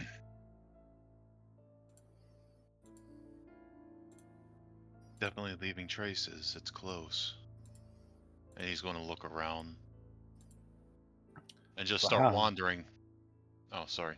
Go ahead. I was just wondering, so how does those eyes of yours work? You replacing your eyeballs, or is it some kind of lens that just comes over them? What are you seeing exactly with them? After all, it don't look like you need no walking cane for it. I don't know exactly how it works. I just know that it adds things to what I can see. The color's a little bit different. But I can see in the dark, and I can see things that people don't notice.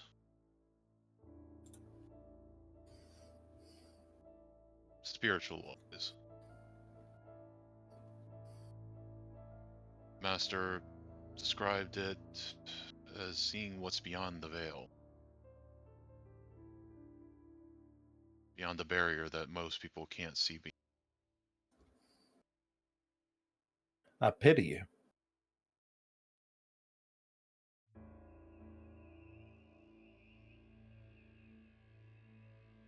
Everybody else, the idea of a soul or spirit is purely academic, whims of fiction.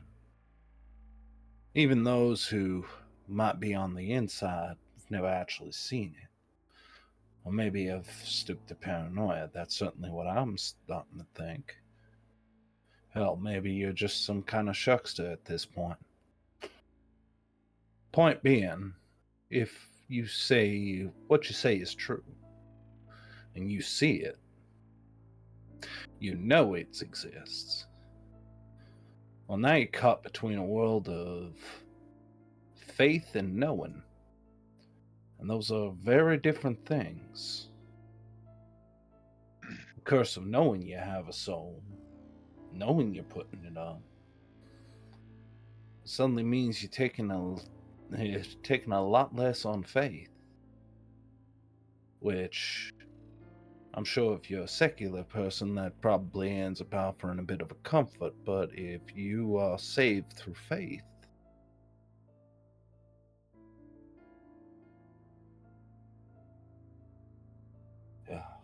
sorry, I'm going off again. This whole thing has me having to really consider my position as of late. So, to which I apologize. No, even though we know the fact of Cain, and I can confirm that there are souls out there, there's still plenty of room for faith. We can never truly know what happens after we die. What I see and deal with is not everyone. They're rare cases, outliers. If I had to look at every soul that ever passed, I would go more insane. But you're right, it is a curse. I have seen beautiful things and terrible things replayed for an eternity.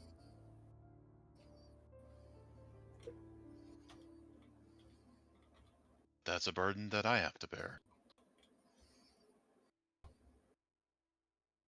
Dante will turn and start basically trying to follow the tracks or trails or anything kind of trying to feel where the aura is leading him.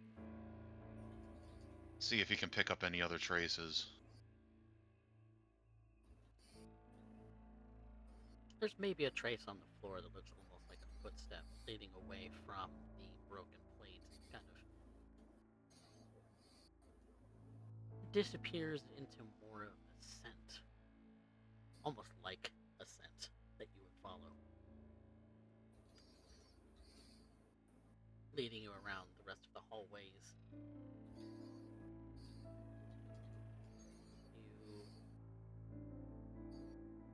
You feel like someone is watching you, and you turn and look, and there's no one there. Not even a shadow.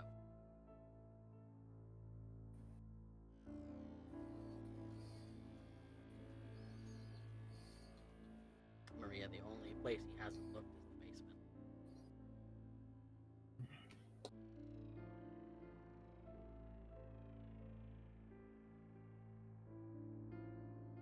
See anything? I've seen traces. I say he, but the gender of this, usually male specters are the more violent ones, outbursts. Yeah, Nothing give yet. him. Well, we got a pair of rooms downstairs.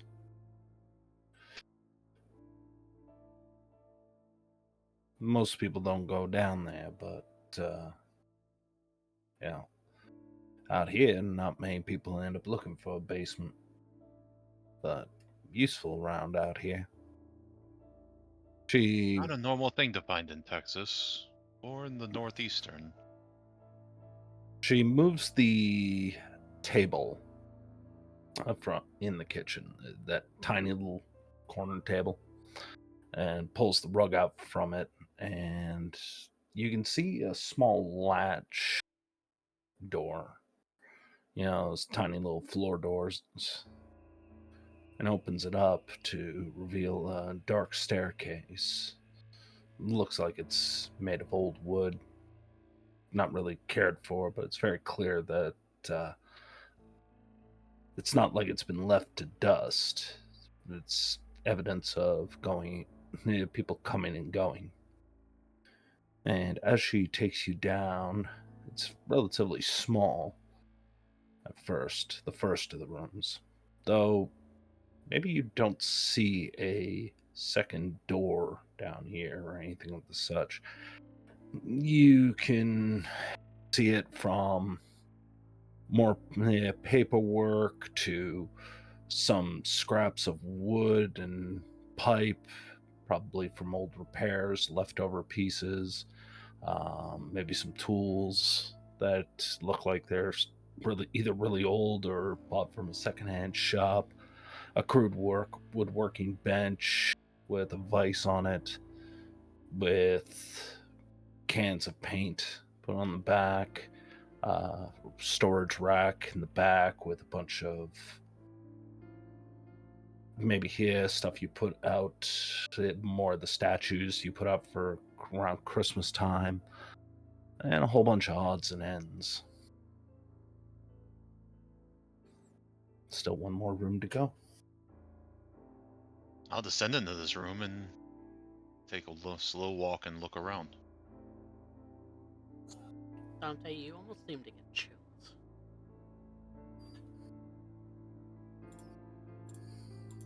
You hear a whisper, barely even audible, barely even something that even you can hear with your senses attuned to the darkness right now. Leave, boy.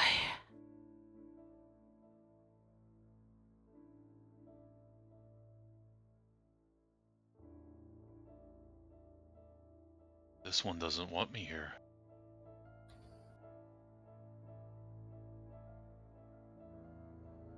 Well, if I had to guess, most spirits aren't to oblige in one way or the other, so. Most are more concerned about their problems, not what you're doing. Unless you're affecting their normalcy. This one's special.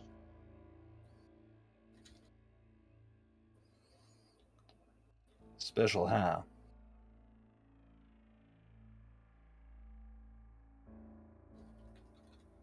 Very rarely do they act out just to act out. I'm guessing this one's angry. It's retained enough of itself to know what it wants and doesn't.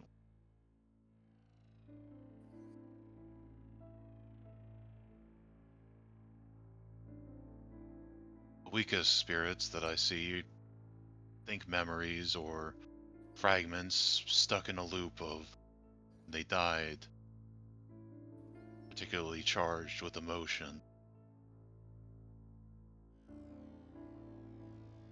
But a full-on entity. I said, rare and special.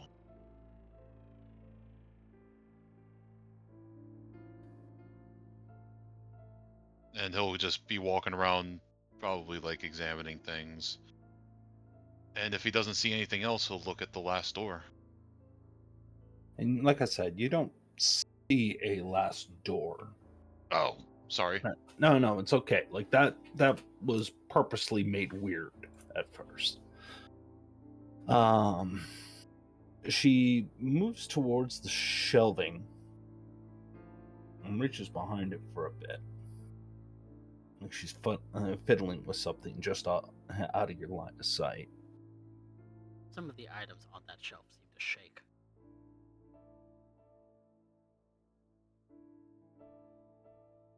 And after a moment, you end up hearing a click behind you. When you look, you end up seeing the bench itself seems to actually be on a set of hinges, and it slowly starts to wheel out a bit as though on its own. You can see that it's connected to a piece of wall, but that wall is not connected to the wall. Interesting.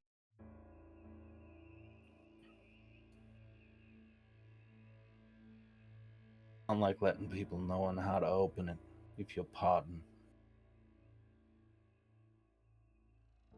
I understand. Secrets are there for a reason. But if you good news is that you're one of the few who could probably appreciate this. She gestures for you to end up going inside. I'll go through the opening. And when you do, there's a red light that suddenly comes on. A single bulb hanging from the ceiling off of a loose wire. You can tell that a large portion of this is dug into clay, and more it's like somebody bashed a hole in the wall of the basement and tried to dig in the loose soil underneath and reinforce it. So it's very clear that this is not a portion of the foundation. Mm-hmm. What's probably more concerning is when the light comes on, because you don't see dirt. You see pieces of the wood and concrete pillars to hold up the remains of the church. But what you probably end up seeing is this flesh wrapped around the pillars, extending along the wall. Faces that are trying to scream at you eyelessly. Their mouths opening and closing, yelling, but no sound coming out. You can see some have their hands seemingly covering their eyes, you see others who their mouths are clasped over by others' hands, interweaved in this design of flesh.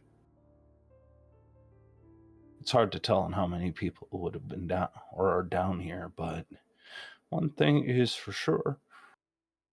You can see that they're alive. One whose mouth is literally fixed to a pipe, eyes wide, fully aware on their situation as they're used as a kind of funnel to feed water to the rest. Do they all share a stomach? Do they all share a digestive tract? Water constantly coming in. It's like they are made into the foundation of the church.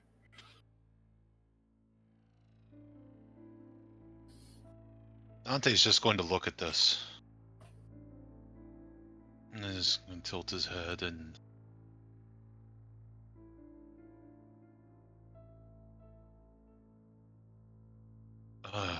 he's going to shake it and start looking around. Another conversation for another time when I'm not working. So many questions. And Dante will start walking around slowly, pausing to himself. Are they alive? No, they're very alive. You can definitely tell that. They are struggling at your presence. Well, no. So he's going through the checklist in his head. Okay. Are they alive? It seems so. Are they separate or one? I told you to leave.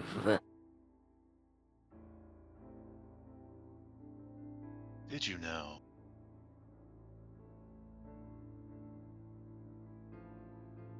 And who are you? He'll say, just walking around, looking. There's a shadow that isn't part of the shadows that are cast in this room. There you are. Dante will focus in on the shadow. It's not a shadow that you can see, Maria, though. No, I am not even in the room. He is in there, and there's only one way in, one way out. Not like he's going to disappear on me.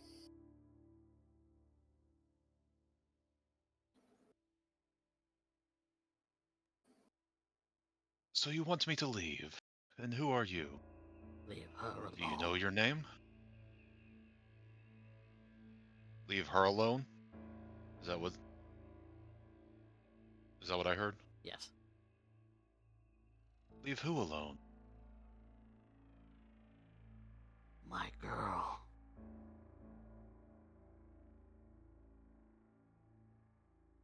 You'll have to be more specific. Who is My your girl. And you hear equipment in this entire room just shake violently.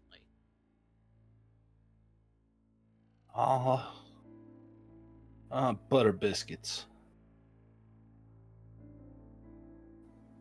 Tell me who your girl is.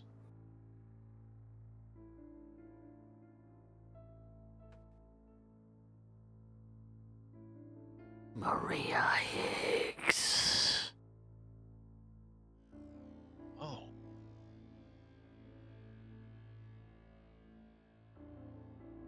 She's yours. You would hear me talking because I'm saying all this out loud.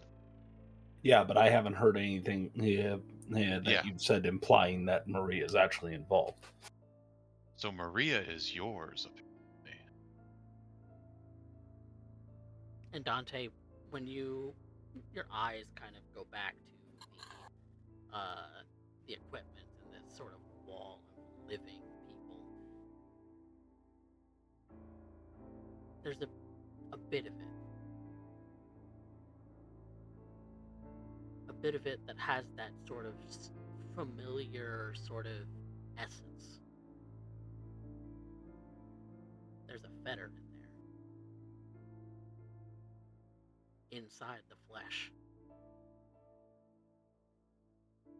You can see it sort of like emanating some of its energy, and you look and see that some of that energy has started to build.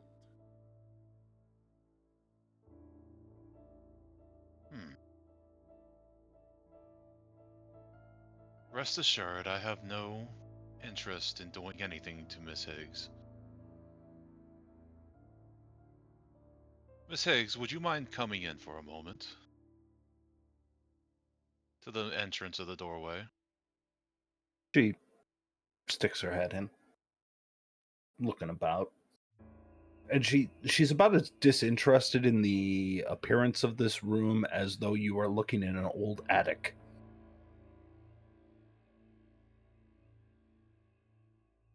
Is it possible to move or separate anything in this? And he'll gesture towards the mass of writhing flesh. You see the shadow move in front of it, though, Dante. As Now, if to be clear, trying Maria to can't walk- see this shadow. Right. Okay. Oh, yeah. Problem is if I'm honest, I don't know which pot belongs to what anymore. So sometimes I gotta move a piece over there, sometimes I gotta connect these two things, sometimes I don't know where this starts. Can I see how deep this is in the mass of flesh? Probably about a foot in. Dante's just going to point to the spot about a foot in there. The equipment starts to rattle again. I said Will leave! behave. And Maria, you could hear this now. Oh, I ain't leaving. I don't leave my home. She looks towards it and looks back to Dante suspiciously. And places a hand upon it. What feels like a chest cavity, at least you're gonna seems to be some poor man's chest cavity. When a hand sinks into it and she draws it down, and kind of like on how you separate a piece of plastic wrap before opening it up. She pulls out a bag. She opens it up before resting a hand over the fresh wound that she just did and wipes it away as though it never happened, though now the flesh seems to be pulled down as though you draw your hand over putty.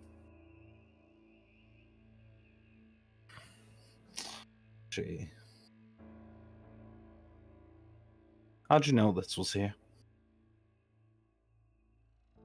And what you see, Dante.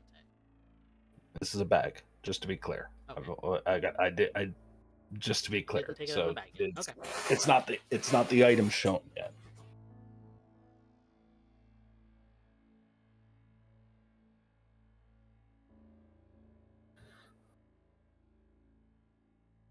How can I describe what I see?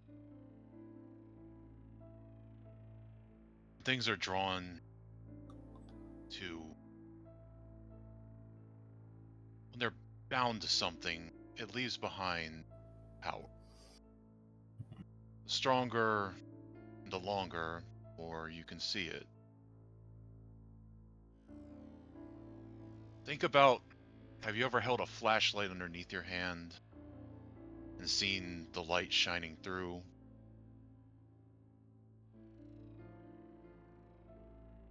That's the best way I can describe it. I can see that light from this, whatever it is. It's Dante, important to him. You now see that the shadow is kind of almost looming over Maria. This one is very possessive of you, and he's going to be looking above her. Last person who claimed me as their possession. They're gone in ways that we can make sure people are gone. No ghosts, no nothing. They ain't here. She starts pulling things out. First thing she pulls out is what appears to be a old scarf.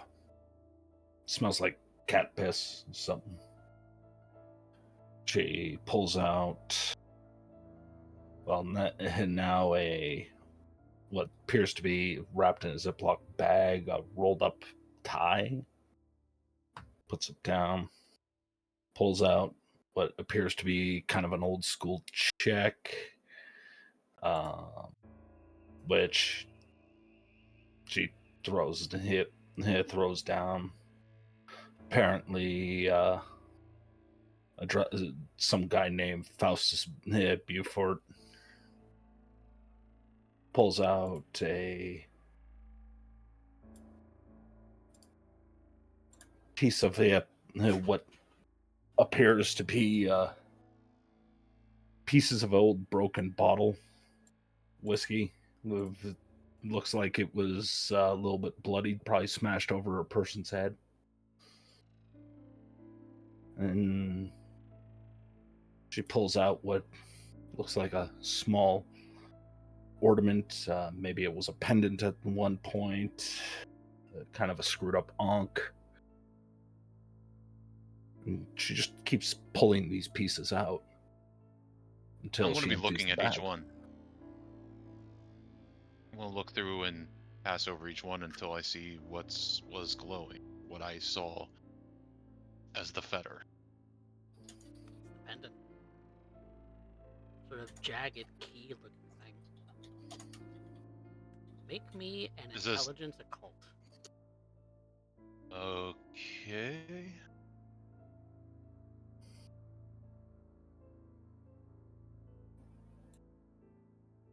And spirit, I'm guessing my spirits will count? No, not for this one. Not for this? Okay. Nope, this is knowledge about something else. Ah, excellent. You like knowledge about other things?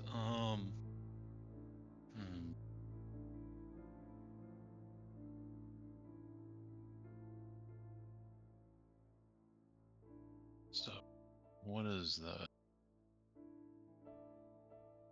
You know what? I'm going to, because, or you know what? I'm not doing that. I'm not going to rouse for this one. I'm just going to go with it. Okay, 4 successes. Not bad. You satisfied? Yes. That's not any key. That's not any ankh. That's not just any one particular one of those things. It is a very canite specific symbol. Some might even call Oh. it a sword.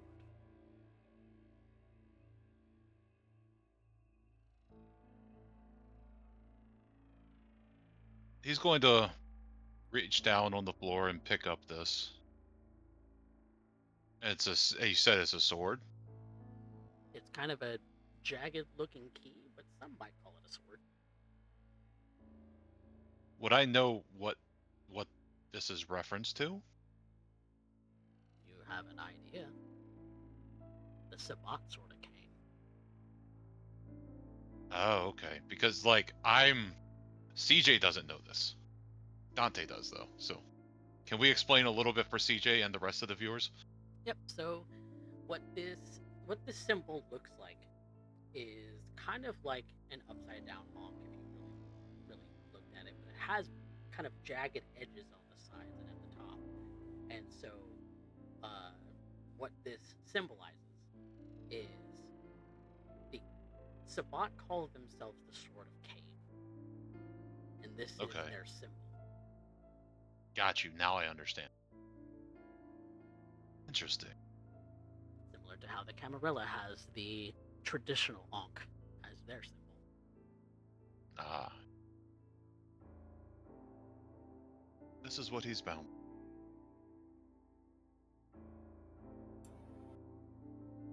Bound to. Put it down. No. You will behave yourself.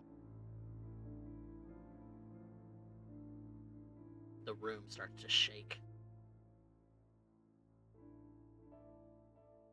Don't make me ask again. Hand Now it I'm going back. to. Hand it back. Okay. Hand it to her. At you, Big C.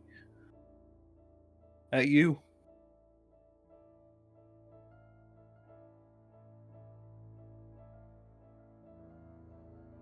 You hear a knocking in the pipes. Follow the knock.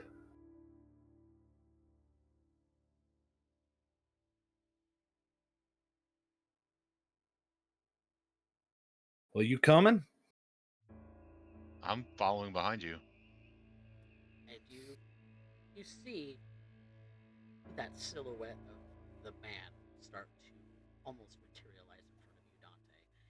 Not to a point where Maria can see a full form, but Maria, you see a shadow sort of fully manifest. You recognize that silhouette.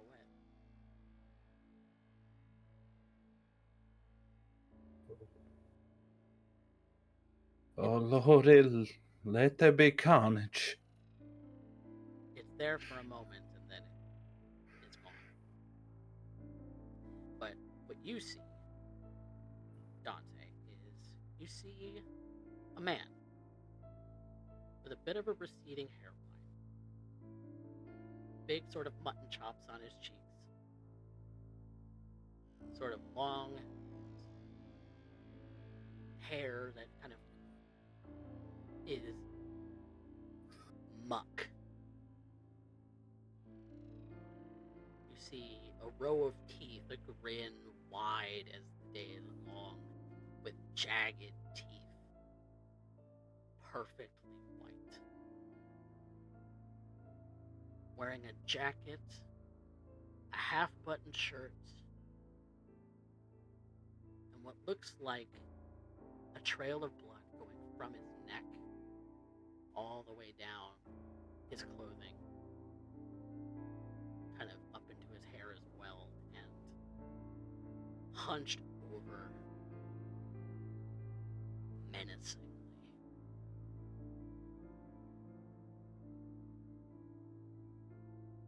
I'm going to kind of describe features, not all of them, but a general of what he looks like to Maria. That is what I see right now. Tilt his head and like kind of walking like in a half circle back and forth, like watching, gauging the demeanor of the spirit. It looks like it wants to kill you, Dante. He's not particularly too keen on me being here with you. As I said, very possessive.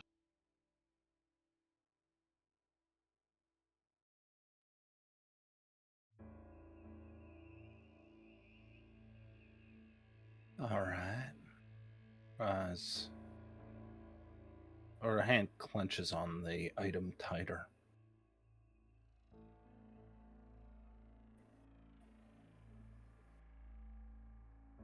I'm surprised. Would you be able to wait a moment? I gotta check something. I'm on your time right now.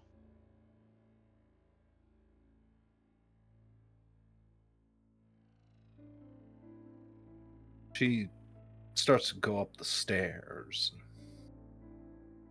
Immediately,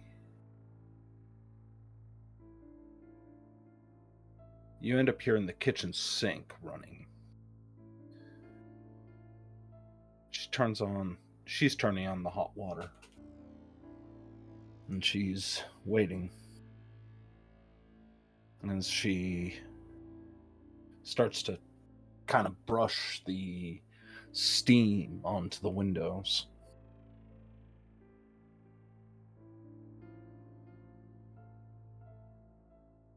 Carnage, what do you not like about him? She says as she pushes the condensation onto the window. You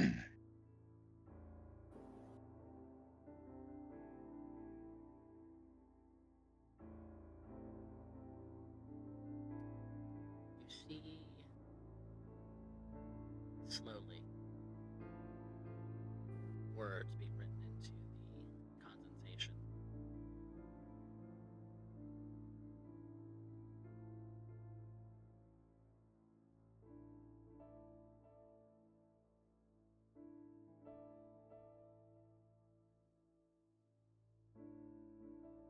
Death. Death.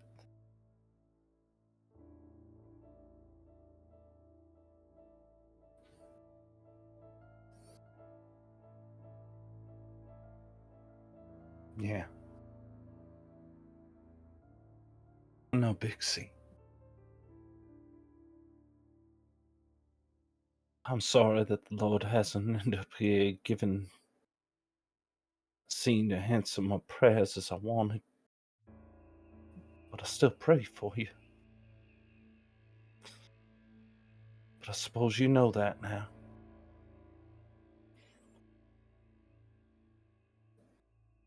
I think I understand.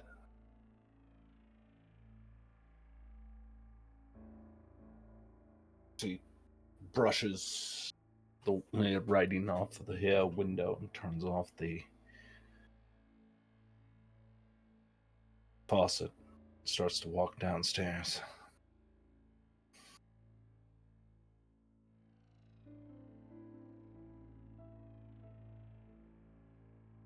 Dante, Mr. Blackwell, right? Yes. Dante will turn around.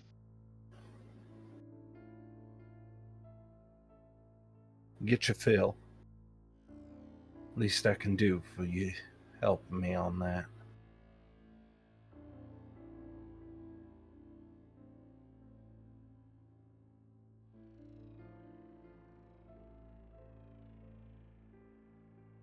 You're not shy about butting into a wall, are you?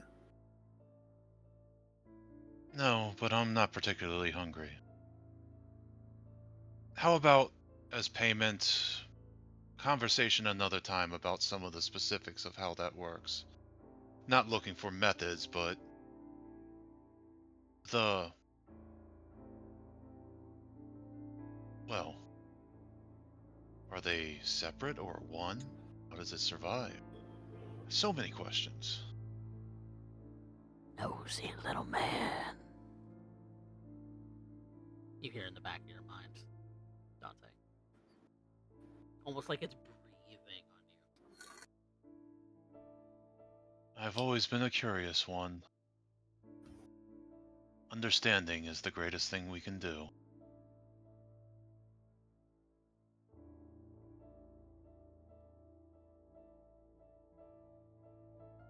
You see that figure manifest just a little bit more. Just the face for a moment, Dante. I get the distinct feeling that you don't want to leave well enough alone now, do you?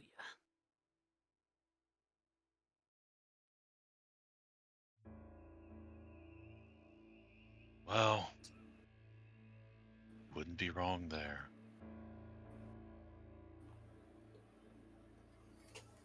Leaving things alone would be boring.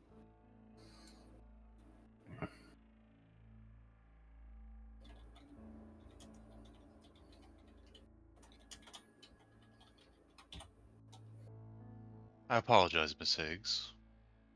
I don't mean to have a conversation that you can only hear half of.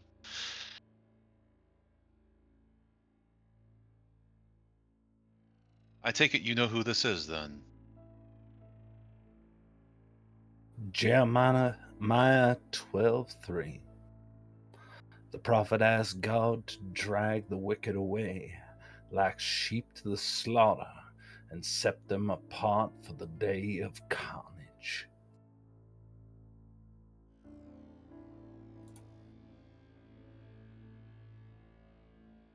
This man was downright biblical. You see that grin just kind of spread across his face.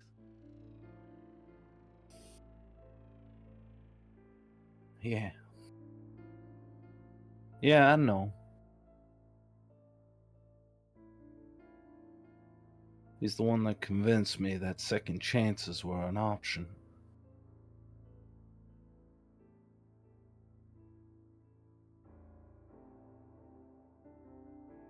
If he is still with me in this absurd hereafter,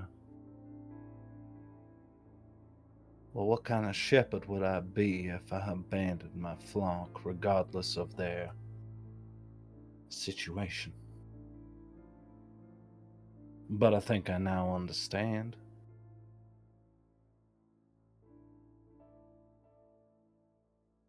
She starts to end up what was saying as she's walking, closing up shop, closing up the hidden location in the basement, closing up the hatch. Go ahead. Yeah, as you go about doing the mechanisms, Dante's going to walk over and basically face the stairs to give you your privacy, so that Appreciate like someone opening a safe.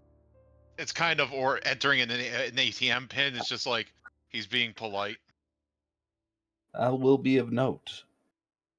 But by the time she gets the table back, she starts to end up walking. Slowly. Nicole? Yes? Try and end up figuring out what Mr. Bronson's up to. That was his car that went vertical, right? I think so. He's up to something.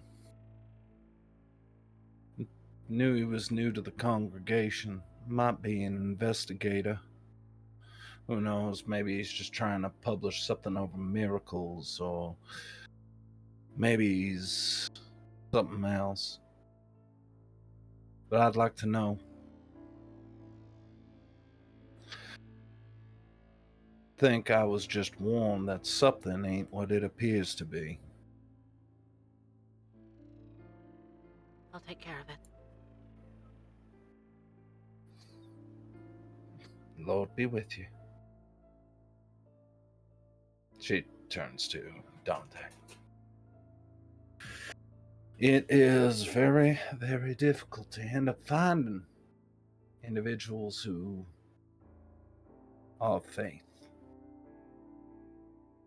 Charlatans and bastards who will end up turning a place of God into, well, I'm sure you read stories. Somebody told you. You did say you grew up. It's not always peaceful. Lord, grant me strength. If not that, grant me patience. But I want to end up knowing. But now I understand. I may not know, but I understand. That goes a little ways with me, Dante.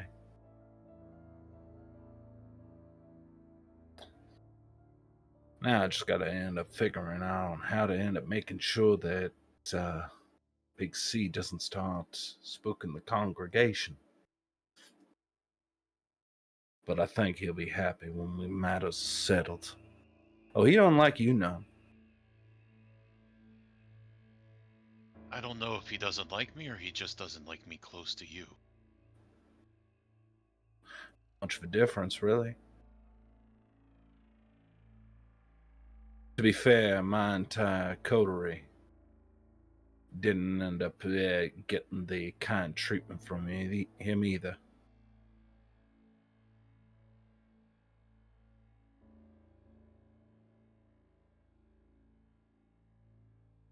So that could be just a point of him. Definitely Still. seems of the interesting sort. Well, he's not one for conversations. True enough, he'd more likely grab you by the back of your skull, put your face down on the pavement, start driving his car while carrying you for the next 60 blocks, just to end up seeing on how far you make it before your skull is reduced to a stump. That sounds He was fun. not. You hear Dante. I think he approves. I'm sure he'd be having a ball.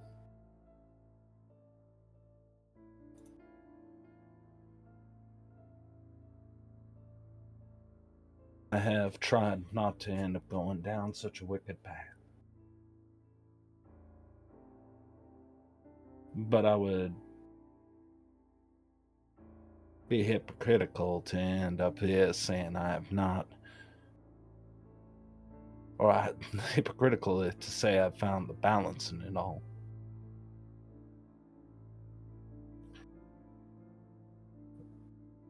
Don't tip the scales, Dante. I try and keep this place for the faithful.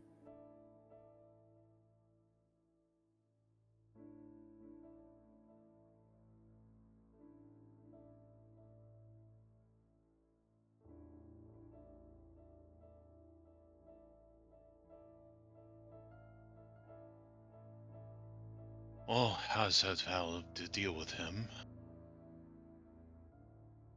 Now that you know who he is, you might be able to reason with him. Should he prove to be amenable? Oh, there ain't no reasoning with him. You just gotta take him as he is. But now I know why. That's important. He protected me in my first steps through death. I figure the least I can do is offer him the same.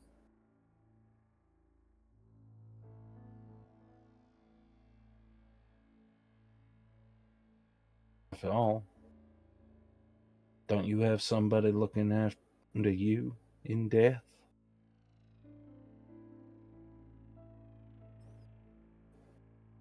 She slowly turns her head to the cross at the altar.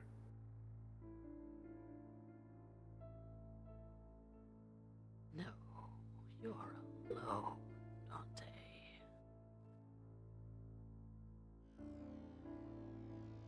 You're alone by yourself.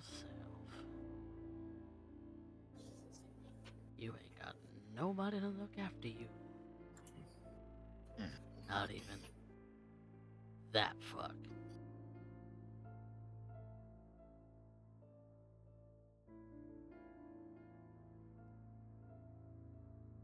And who are you referring to? And he's going to turn and look at the shadow.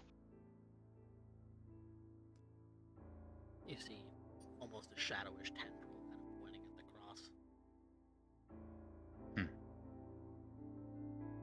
I can't know that he looks out for me, but I can believe. And you hear this maniacal laughter throughout the entirety of the church.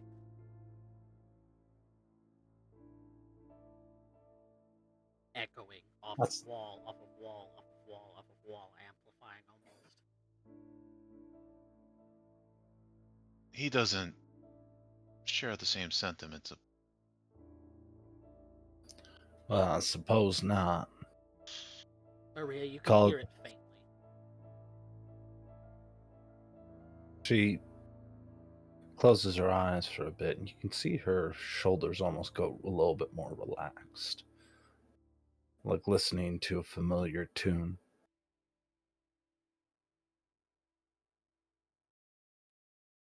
I'm going to look over at Carnage.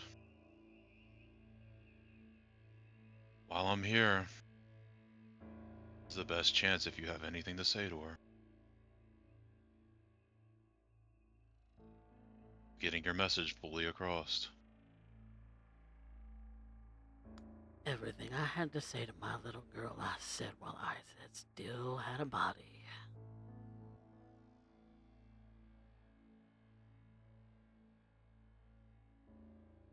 He apparently said everything he ever needed to while you were still together. Yeah. Sounds about right. He was never into the whole cloak and dagger nonsense that most other kindred were involved. Reliably straightforward. He had that in common with Ahure. No bullshit. If he didn't like you, he'd tell you. And if he liked you,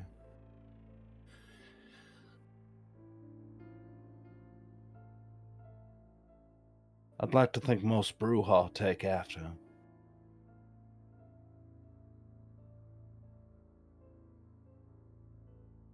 Certainly a lot easier to deal with than any Banu Hookem. That is something I've never had.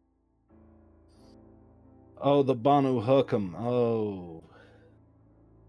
Judges. I had to end up sitting there and I would have conversations with one of them for till sundown, till sun up. If you ever want to end up seeing somebody with a overinflated sense of their self-importance, talk to a Banu Hookem.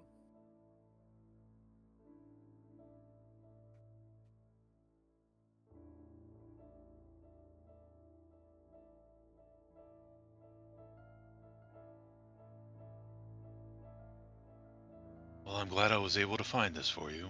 Should he prove to be too much to deal with, call me again. Oh, you'd love to take me home as a pet now, wouldn't you? Spirit binder.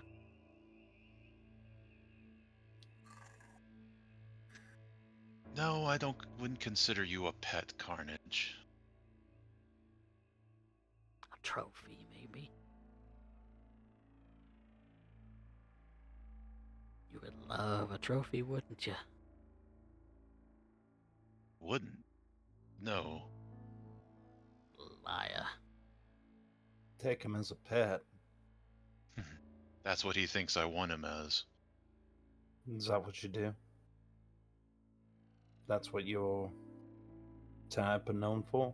You already got one attached to you at the hip. Walking It's around. dumb.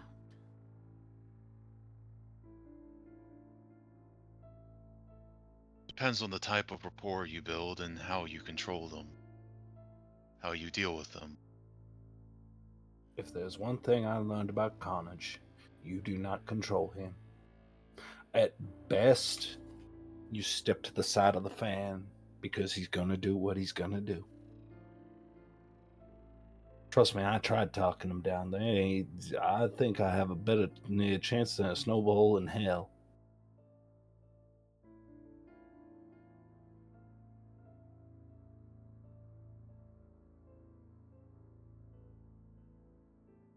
I believe Right. that. Just Rebels from are the little bit stubborn I've like met that. him. Sorry, go ahead. No, I was about to say, from the little bit I've met him, I can completely believe that. Well, I can't keep you here all night.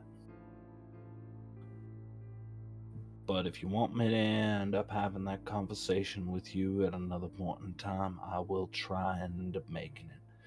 Right now, I have a roach infestation to end up dealing with, apparently. Sure hand grips the fetter just a little tighter.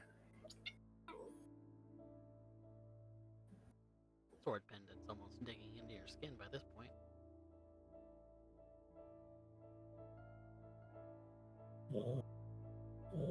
Well, it was a pleasure, Miss Higgs.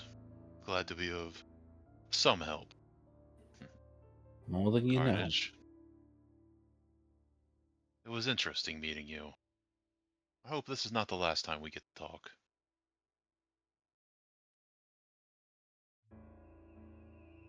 And with that, Dante will turn off his eyes, and his eyes will come back to being normal. Now, if there's nothing else that you need of me, I will go back to my door. Think that for the best. You handle your neck of the woods, I'll handle mine. It's what makes you neighborly. Stay neighborly.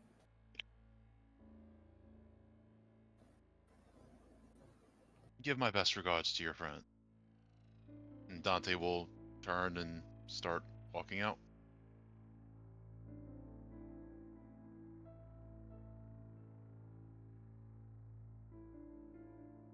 All right. Well, I think we're gonna take a very quick break for the bathroom, as I need to pee once more. And we'll come back and see what Alice is up to. So, be right back, everybody.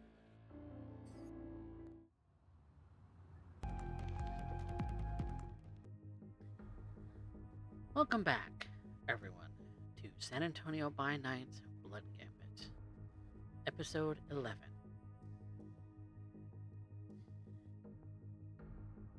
While the others are going about the city, taking care of assorted problems, such as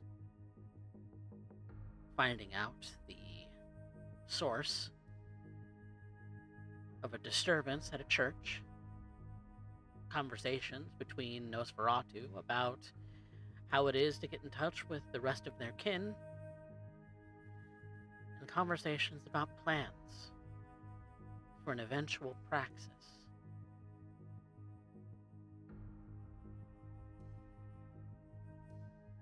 But we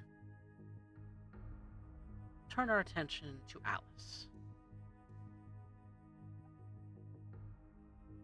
who has not revisited the Coteries domain since she left last night.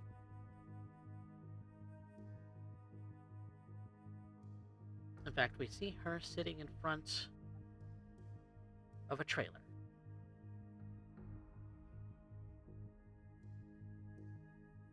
Alice, where are you? And why are you here?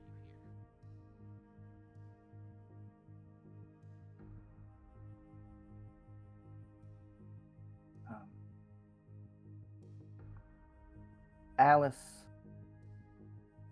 did not waste any time the previous night and immediately stole away beyond the edges of town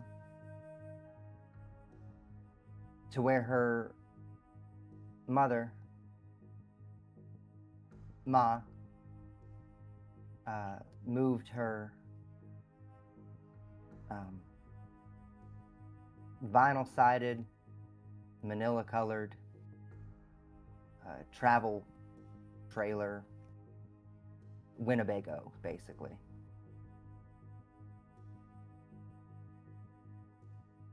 For safety,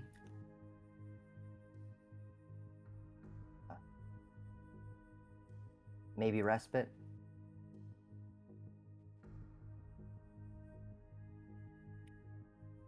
She's sitting outside in a plastic lawn chair with a laptop unfolded in her lap. The only thing illuminating the environment and her face. As usual, she's not dressed for the cold, but she doesn't care.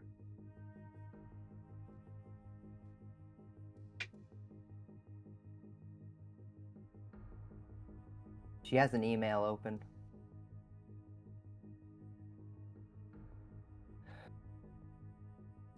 An empty screen and a blinking cursor. Probably for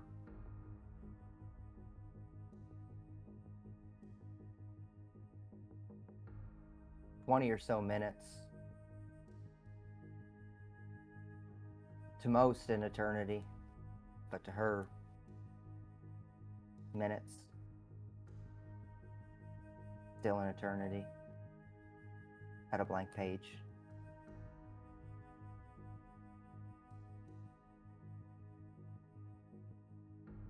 She finally starts typing.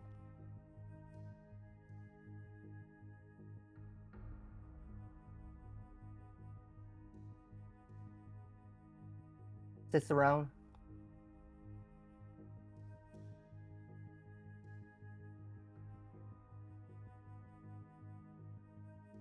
This place is not fit for the righteous.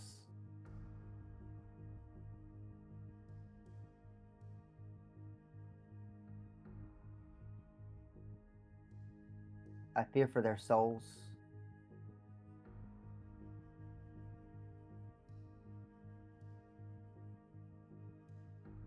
For their growth.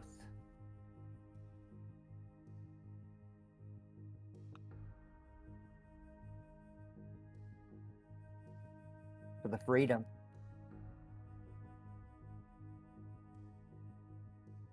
That set commands.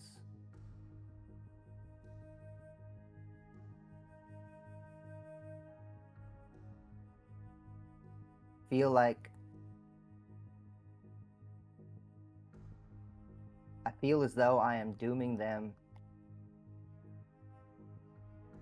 to the slavery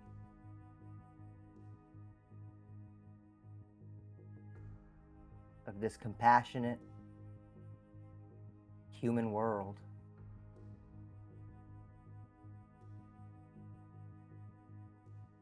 The violence that this place does.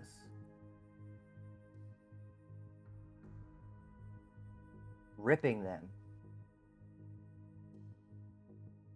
from his loving embrace.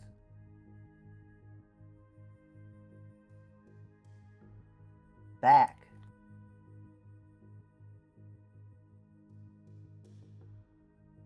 into the unkind arms of those that would deny them.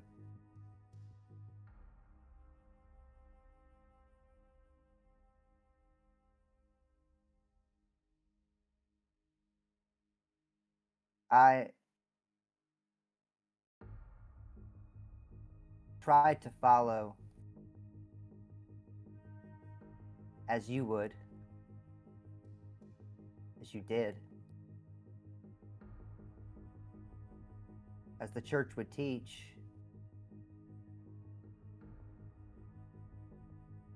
and deliver them to the first gate.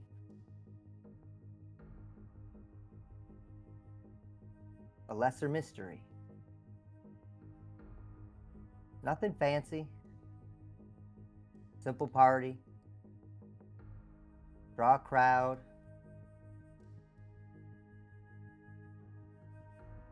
Let the worshipers do an execration, throw some pots around, and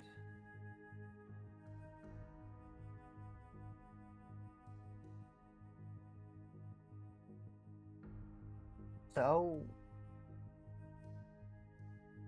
beset were they in their own fears and petty ambitions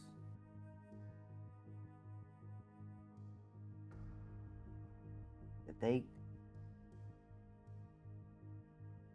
they truly wore manacles of their own making.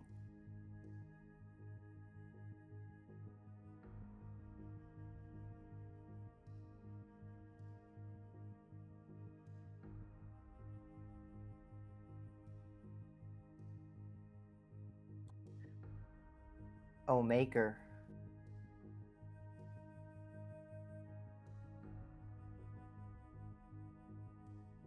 I fear that I was not prepared for life among them that are not like us.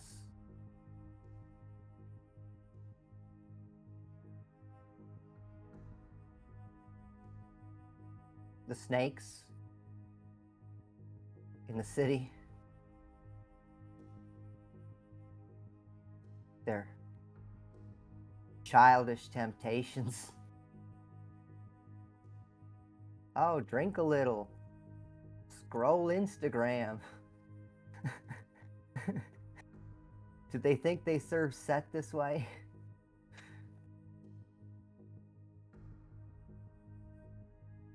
Or Apollo, or whatever false name they give him.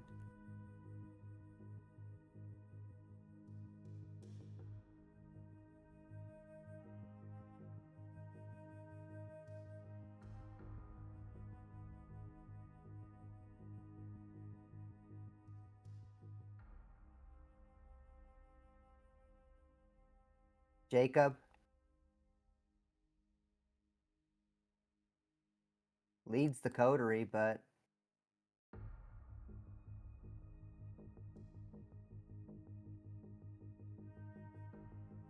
why did they listen to him?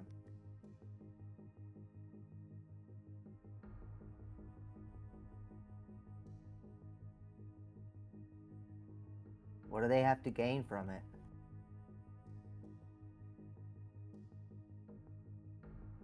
Our mission? Our roles handed down?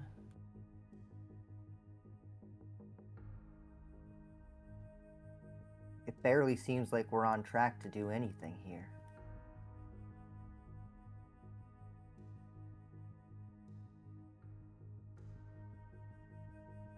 He can't contain the rage of one.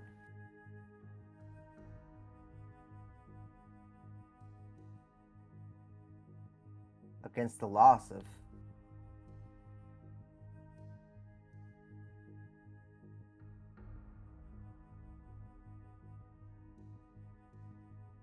something as weak as a human.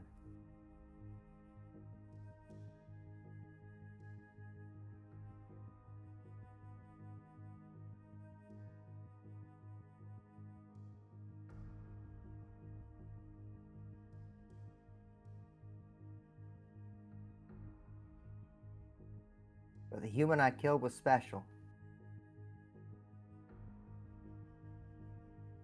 I will have to atone for that.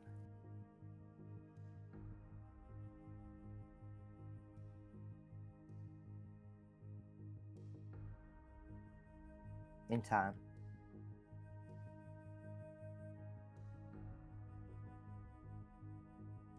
But if I'm to survive,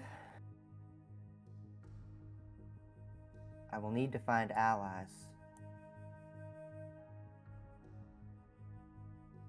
And I would hope for your counsel.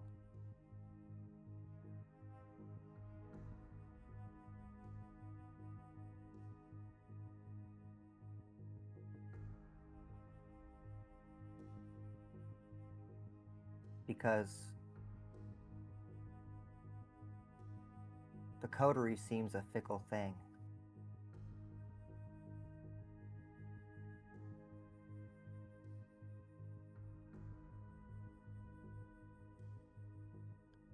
Dante, the Hecata,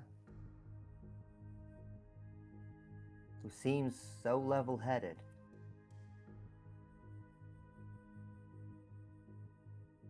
how even the worm turns.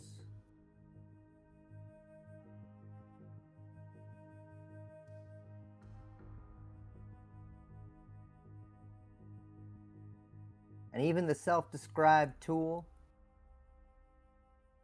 Ambush,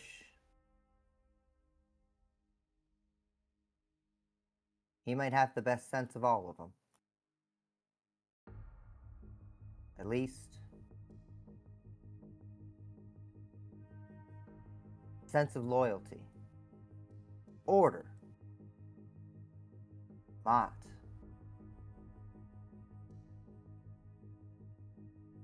order to duty, toward righteousness.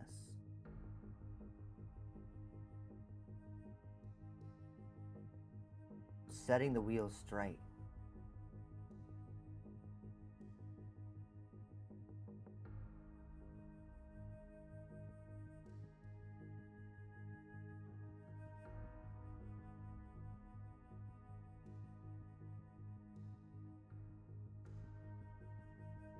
I wait for happy tidings from the front.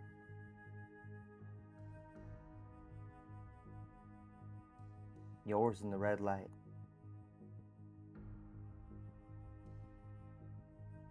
A.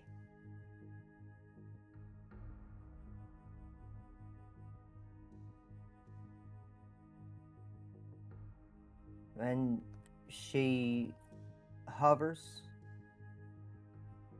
over the send for a moment,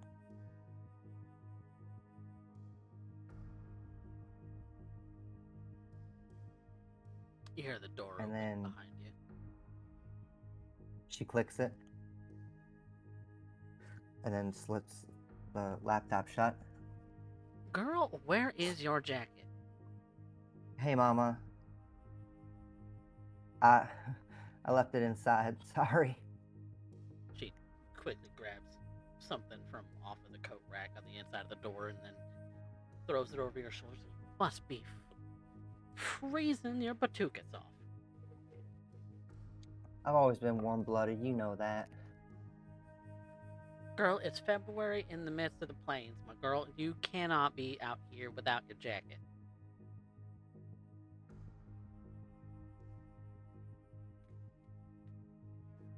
Didn't I teach you better?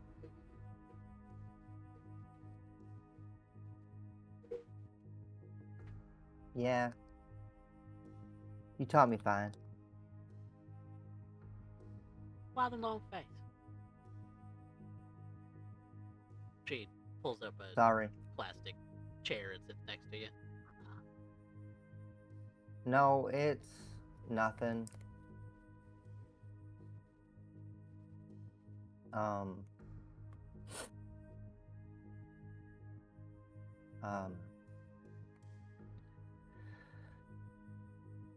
I saw Andy. Oh, how's he doing? Bad. Really? Yeah, I don't think that his little experience worked out all that well.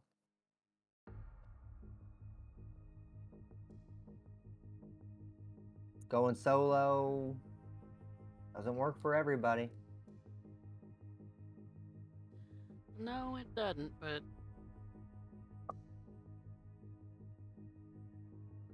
I thought before that band broke up that y'all were making it pretty good. I don't know, pretty good little thing going on. I'm sorry, baby. I don't I don't listen to that kind of music all that much. But from what I did hear, it was really well written. It had really good instrumentals in it. You know, you playing the guitar and everything. I've always loved hearing you play. Thanks, Mama.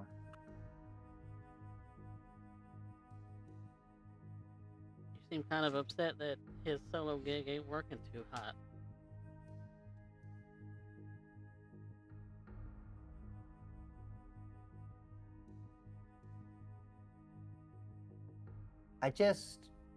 I've been thinking about all the stuff that went wrong back when we broke up.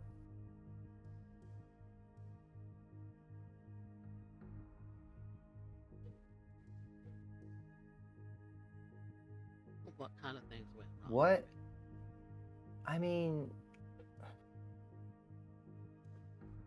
you remember all the times I call you from the road at 5 o'clock in the morning, and After y'all had a spat, I remember. you call it a spat. I mean, he threw the bed out of the goddamn window one night.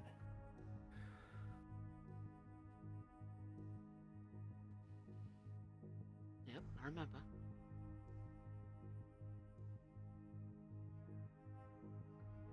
I didn't tell you about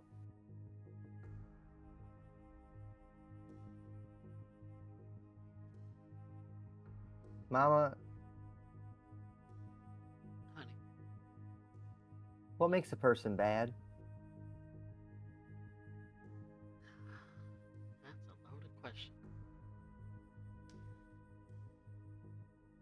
Because I could give you a bunch of answers, but really it boils down to one thing. They hurt you, they're bad. They hurt other people, they're bad. Whether they mean to or not.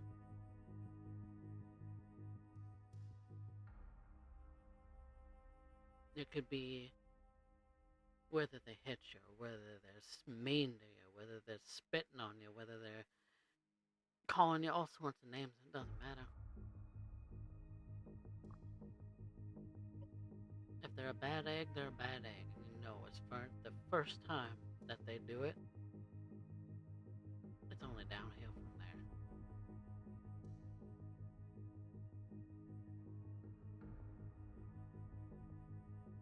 Me and your I never daddy split told up you for that that he same was. reason. Yeah. But you didn't split up right away, did you? Nope, I thought I could change him. I thought I had that power. I thought I had the power of God in my hands in order to be able to change that man. It didn't ever change. In fact, all of my prayers seemed to make it worse, so I stopped praying for him. Finally, after another year or so, finally had enough. Straw that broke the camel's back. Packed my bags. And here we are today. It's after he broke your arm, right?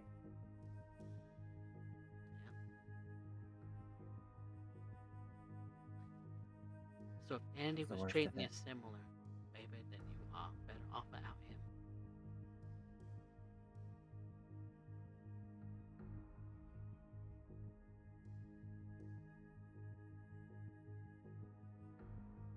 And I'm here to support you.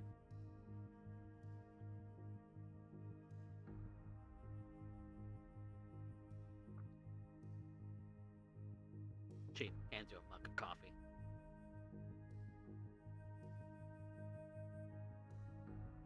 Thanks.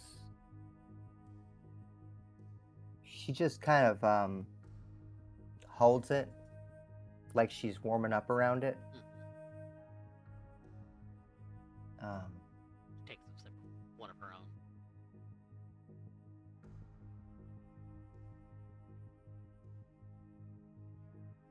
What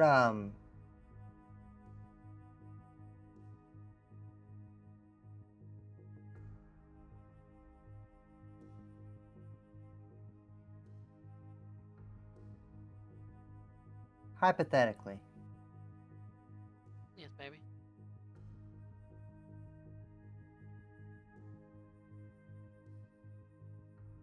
if you had Daddy tied up on the railroad tracks, way over there, she points in the distance, Mm.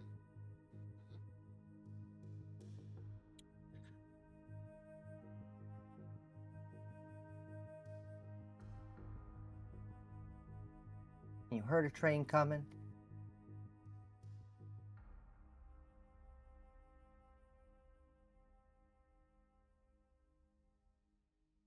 how hard would you try to run after him?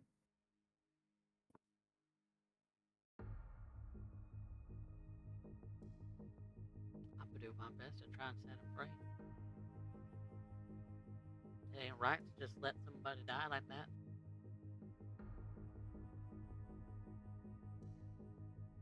She puts the mug on the ground and sits in her hands.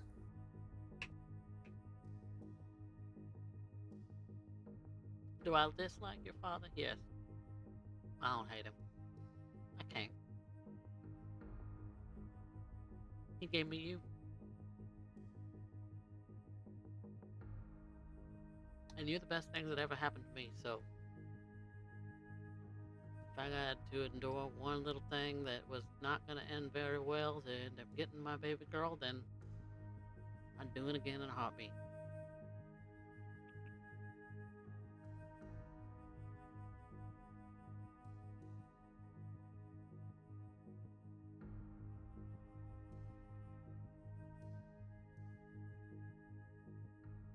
Andy helped me make ephemerence. Yep. There wouldn't be a me without you, though. That's right. 10 hours you took to get out of me. The doctor said that was quick. I It's like an know. eternity.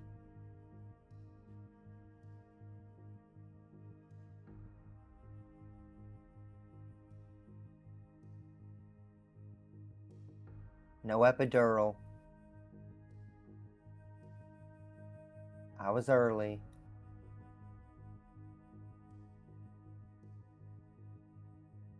Doctors were saying you came running, and it didn't feel like they came running.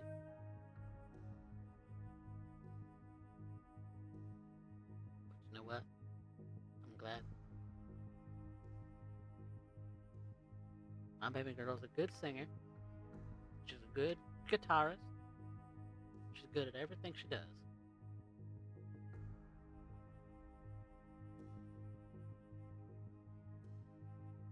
I, personally, think you were what made ephemerence the thing that it was.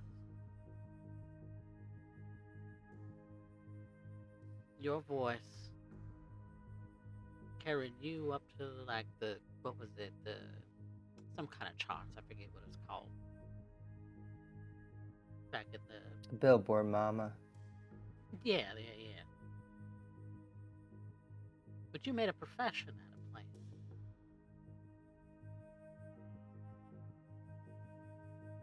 Something I never could do. I'm proud of you for that. And ephemerance was, you had your moment, and then y'all split up, and you're doing what you're doing now, and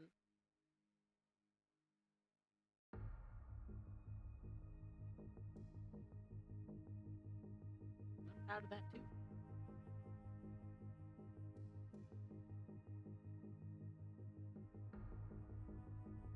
What if I'm not so proud of what I'm doing now?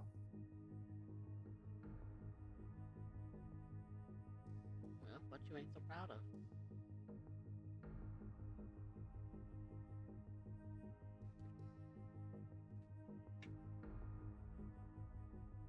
There's costs. There's cost to everything, honey.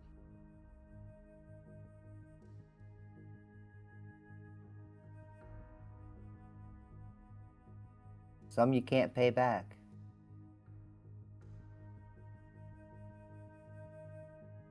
What are you talking about, baby? Nothing. Don't worry about it. It ain't- Forget I mentioned it. It ain't nothing. You mentioned it. Now, come on.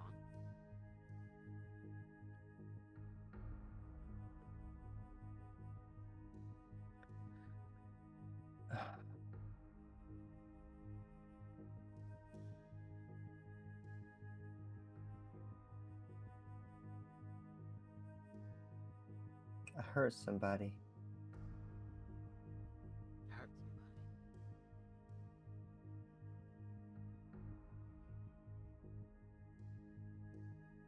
I hurt him bad.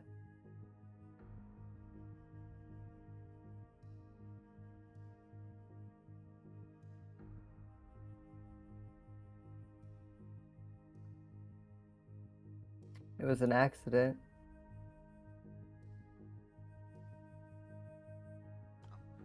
She reaches over and wraps her arms around you.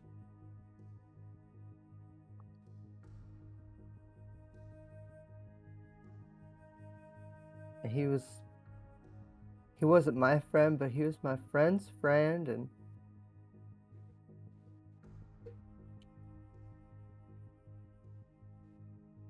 I just don't know if I can go back now.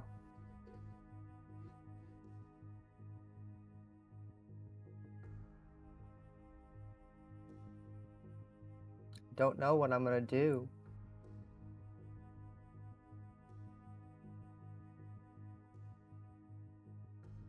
I hate this town. I hate these people.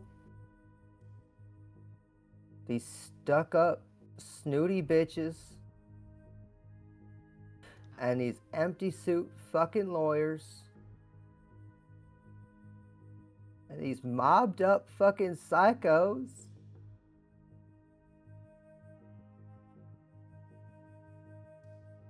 I can't stand them.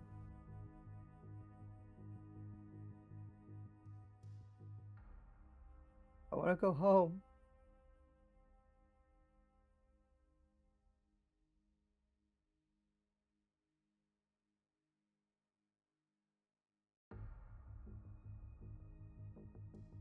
I want to go back to Kharkiv.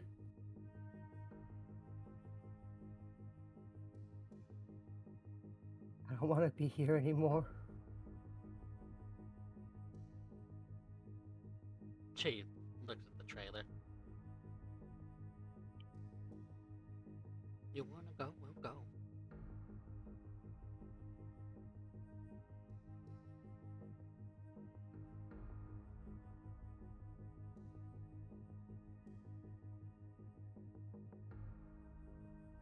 I don't like this. You can't go with me.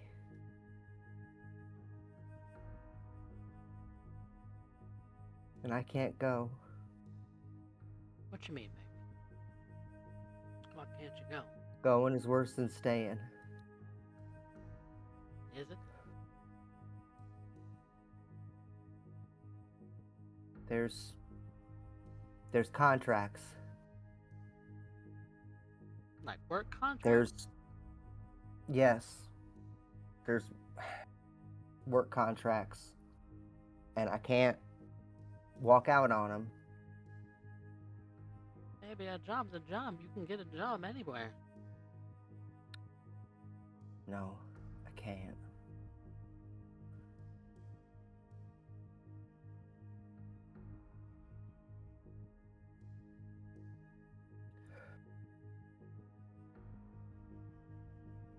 Well, then if we can't do it Not- right away, then we can plan for it. Save money. Get on the road.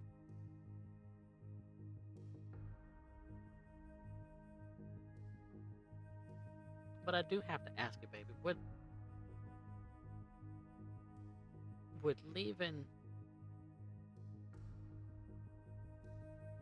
leaving without saying you're sorry to your friend, is that gonna get you forgiveness?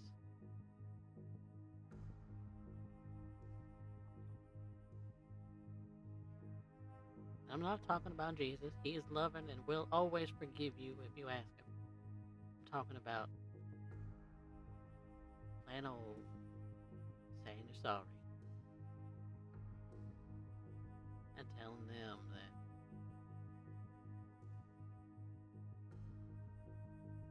them that you are sorry, that you want to make it better, that you want to do better, you want to be better.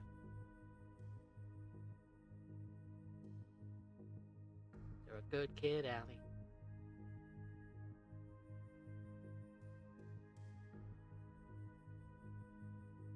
You're right, Mama. I'll just say I'm sorry.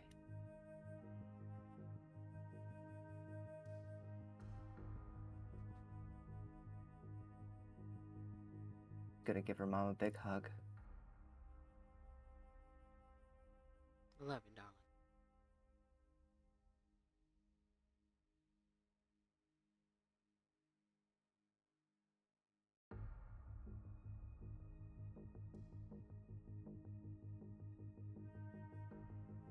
Sounds to me like you got an apology to go and say or something.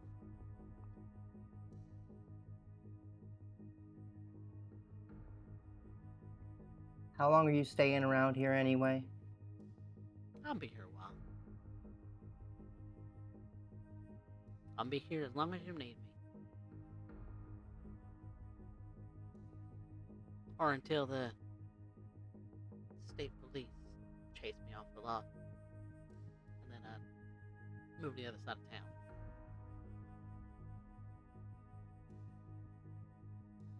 But you got my number. You always know where I'm at. Yeah, I know. I just thought maybe some of the people I'm connected to, being how they are, I might like to see you in Oklahoma instead.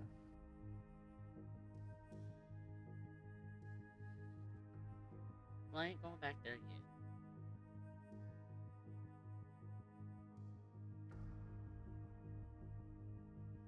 Not until my baby packs her bags and go with me.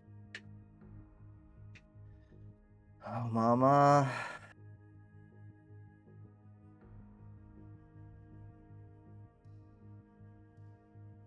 But I don't think you're listening to me all that well. you're telling me to go on and get, and I'm not gonna get yet.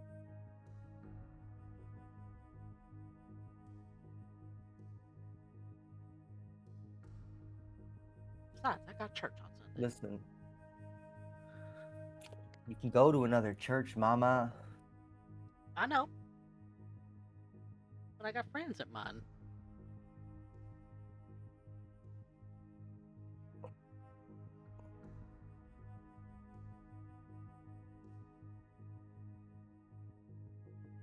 They'd be happy to have you if you would actually wake up in the morning.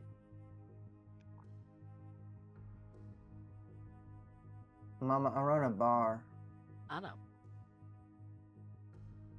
But if you actually woke up in the morning, then welcome you. You let me know when they're doing night services and maybe I'll come. I think the next one's probably around Easter.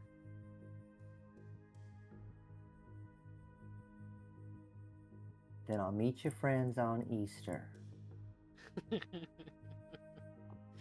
Alright. I won't be pushy, I know.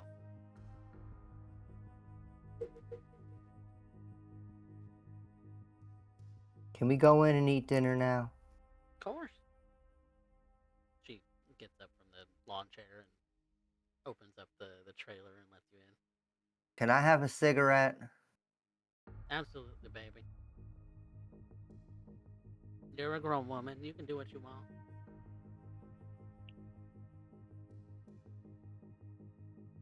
Thank you, Mama. Goes and lights a cigarette herself.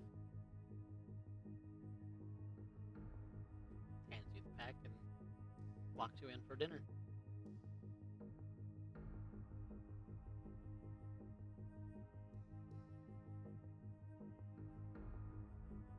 What is it you do next?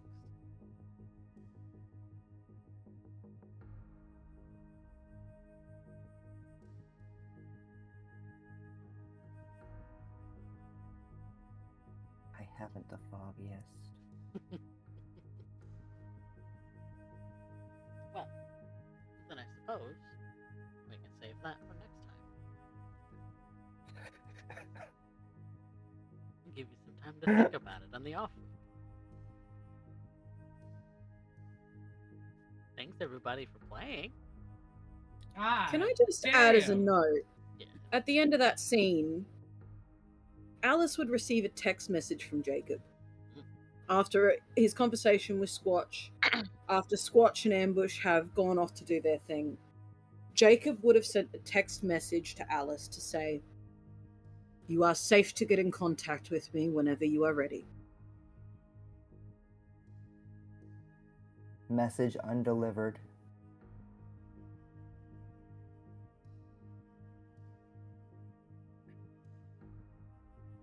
Well, we shall pick up there next week then.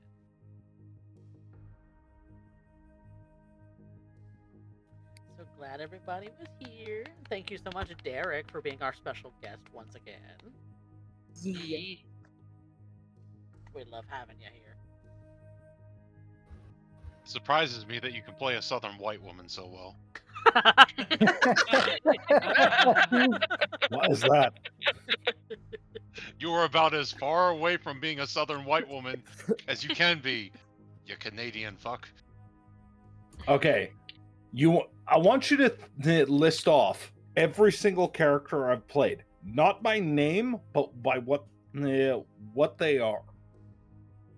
What's their general arc?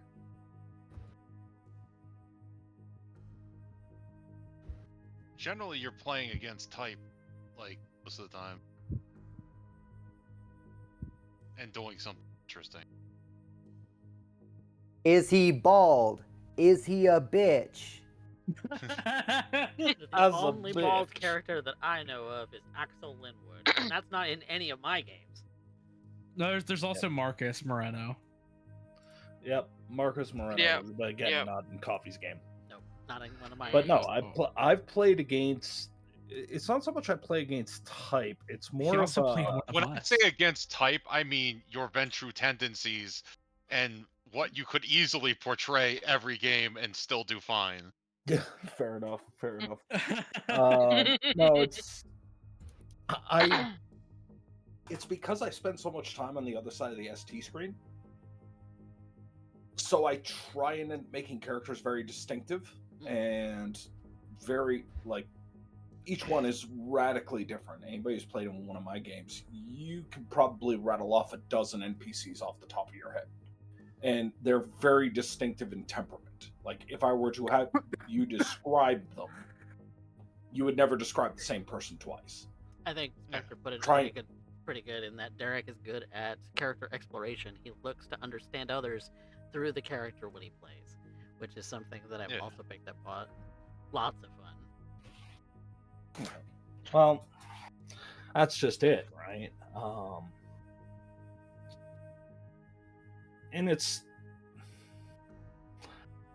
difficult to end up doing for all like everything, but I've always tried to end up doing so. And the hardest part is whenever I'm like, okay, am I sure that this is a case? Like, a simple example, I've run into this one, maybe you guys have too if you role played long enough, is you're worried about playing into a stereotype. When in reality, what you should be doing is exploring why does this stereotype exist? Because there's a story back there. It's baked in, but you can start to play off of it. Right. You can start to develop it. And you start recognizing like this person probably comes from a radically different culture. There's certain things that are going on. I mean, hell, not to bring up too much personal stuff, but I had a conversation yesterday where it was very clear the person I was talking to, we did not have the same culture, like at all.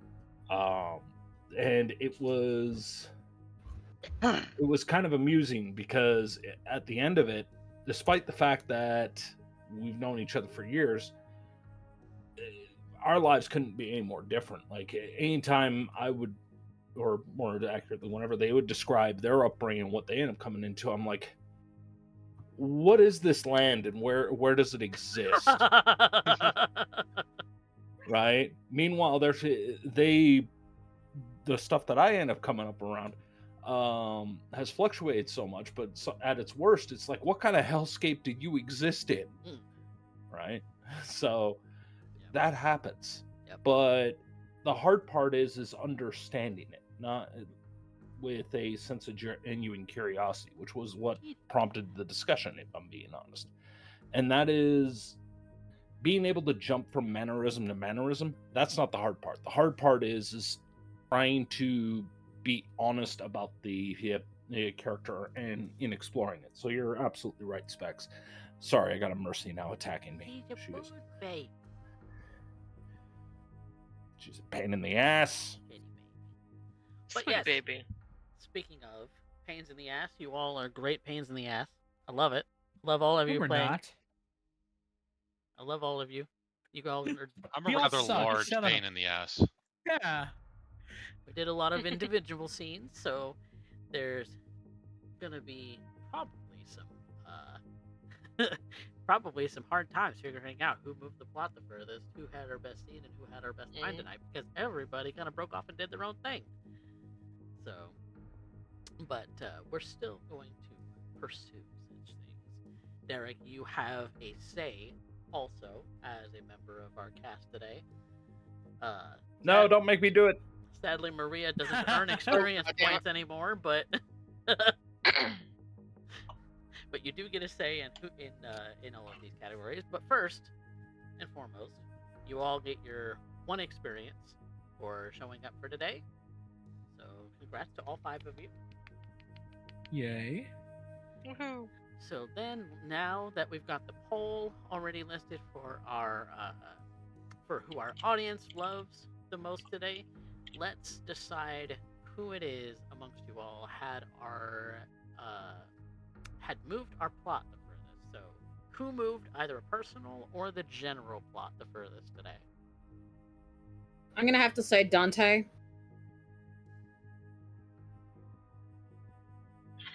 Yeah, Dante.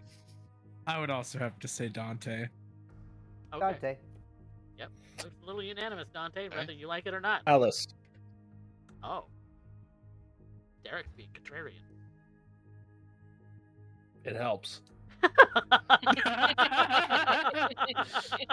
Go on. Here's what. It's a personal plot, and the internalized friction in their own personal life that drives this exploration, trying to end up finding, like, okay, well, how do I end up finding the faithful? How do I end up developing this? How do I get them past the first seal? How do I even get people to understand what I'm teaching them or what this is about? And in doing so, having this mirror reflection as the person on the other end of the line is trying to do the same to them. Ultimately. Almost not being aware that they're almost having a conversation with themselves. I'm reminding of Bill the Butcher in Gangs of New York when he ends up saying, "This was a great man. I admired him. The only thing that separated us was faith." And I almost get that kind of vibe without, Daniel Day-Lewis, like, dear freaking God, he's going to kill me at any moment vibes. But that's... And I don't think Alice is aware just how much of a mirror that... It's them talking into a mirror. And I don't even think she's aware of it.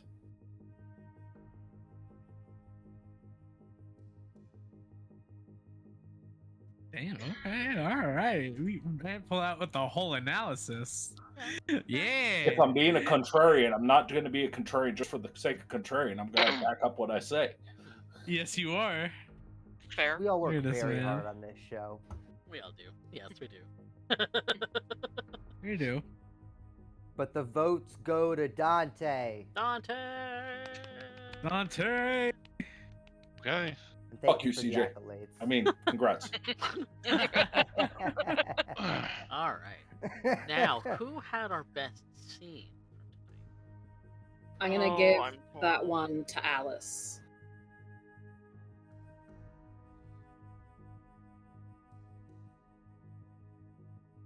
I Okay, say I'll go Alice with the Alice. best scene. I'm I want gonna to give throw it. a vote to Ambush, obviously. Okay. You know, I feel like we were very parenthetical on the episode, you know?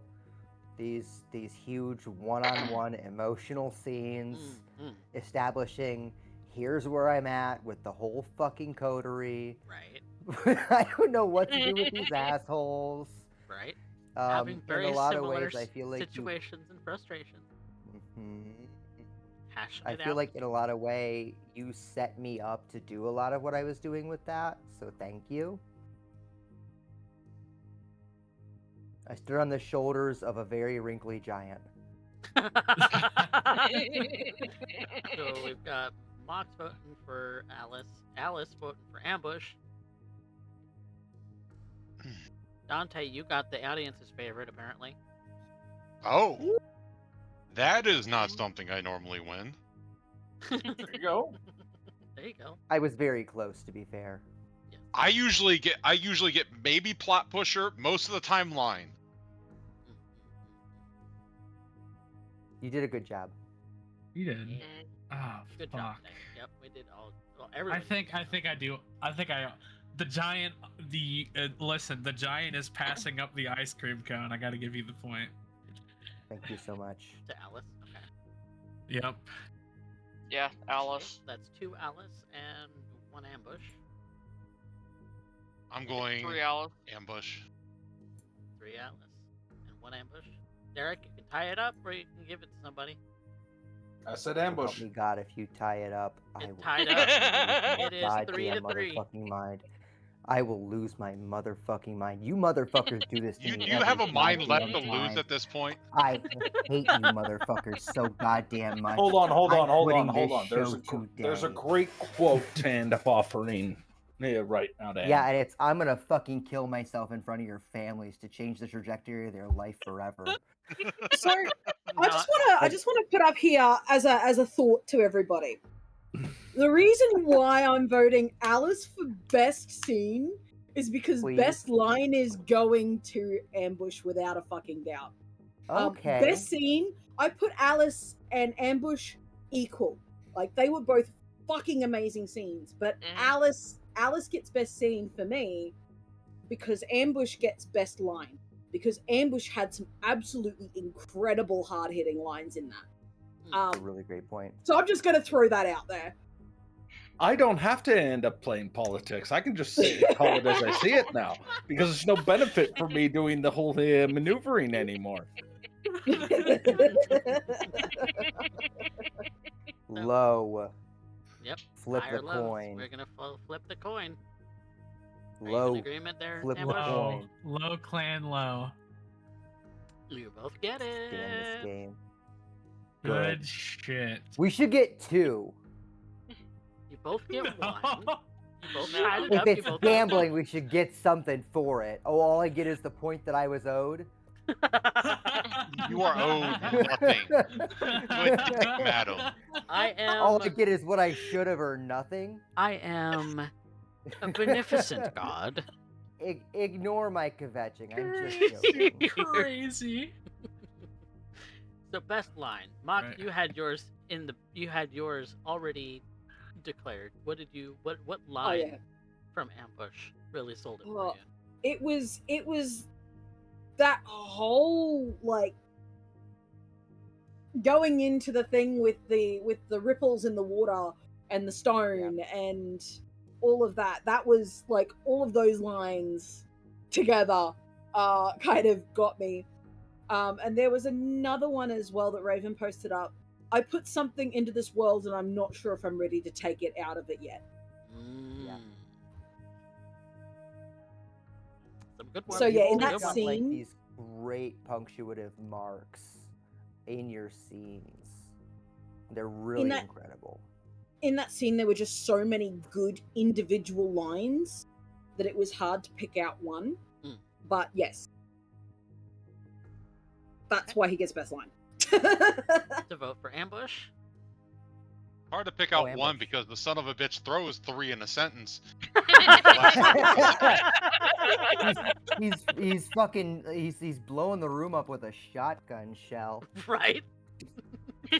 He loads them up like fucking buckshot. Anyone else got any other? Fucking- Ambush.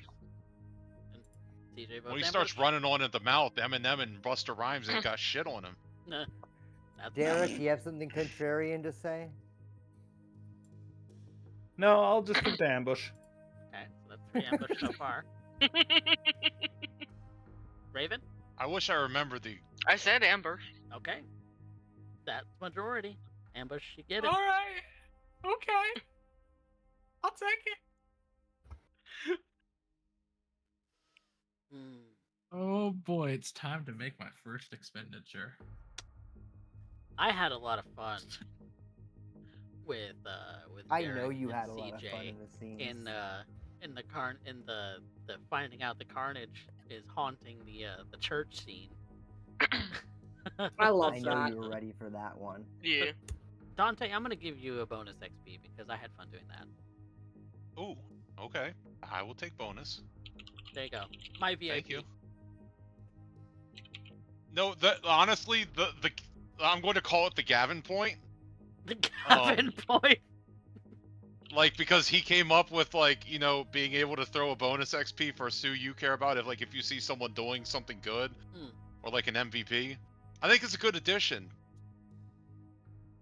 Because, like, you know, that way if, you know, someone was doing really well but they didn't have the most memorable because, like, they might have been overshadowed, it's still a way to give recognition. Yeah. You know I what think I mean? so too. That's a great point. I do it from Yeah. time to time. I don't make it a regular basis, but I do it from time No. to time when I specifically enjoy, you know, nostalgia. Let's just call it that. I think Well, Gavin nobody does wants this to so be much given that- experience is because he's trying to kill us and wants to not feel bad about it. Speaking of which, That could that's be. Brisbane by Night on Saturdays here at CoffeeCatPresents on Twitch. So you should check that out on Saturdays because next episode, there's probably a lot of things that are happening. I don't know. Gavin has a lot of things up his sleeve. So, Always, at any given time ever. yep, always at any Mhm. given time ever. So be sure to tune in for that. You also can find episodes of Brisbane by Night and San Antonio by Night on CoffeeCat Presents on YouTube. And if you're finding us on YouTube, give us a like, comment, and subscribe because that helps us with the algorithm and stuff. And want this to be more discovered. And so I appreciate y'all doing that for me. Good. That little thumbs up button right there at the bottom. So, but that does it for us here at the Alamo City. Wish you all a good night. So say good night, everybody. Good night, everybody. Nah. Good night. Night.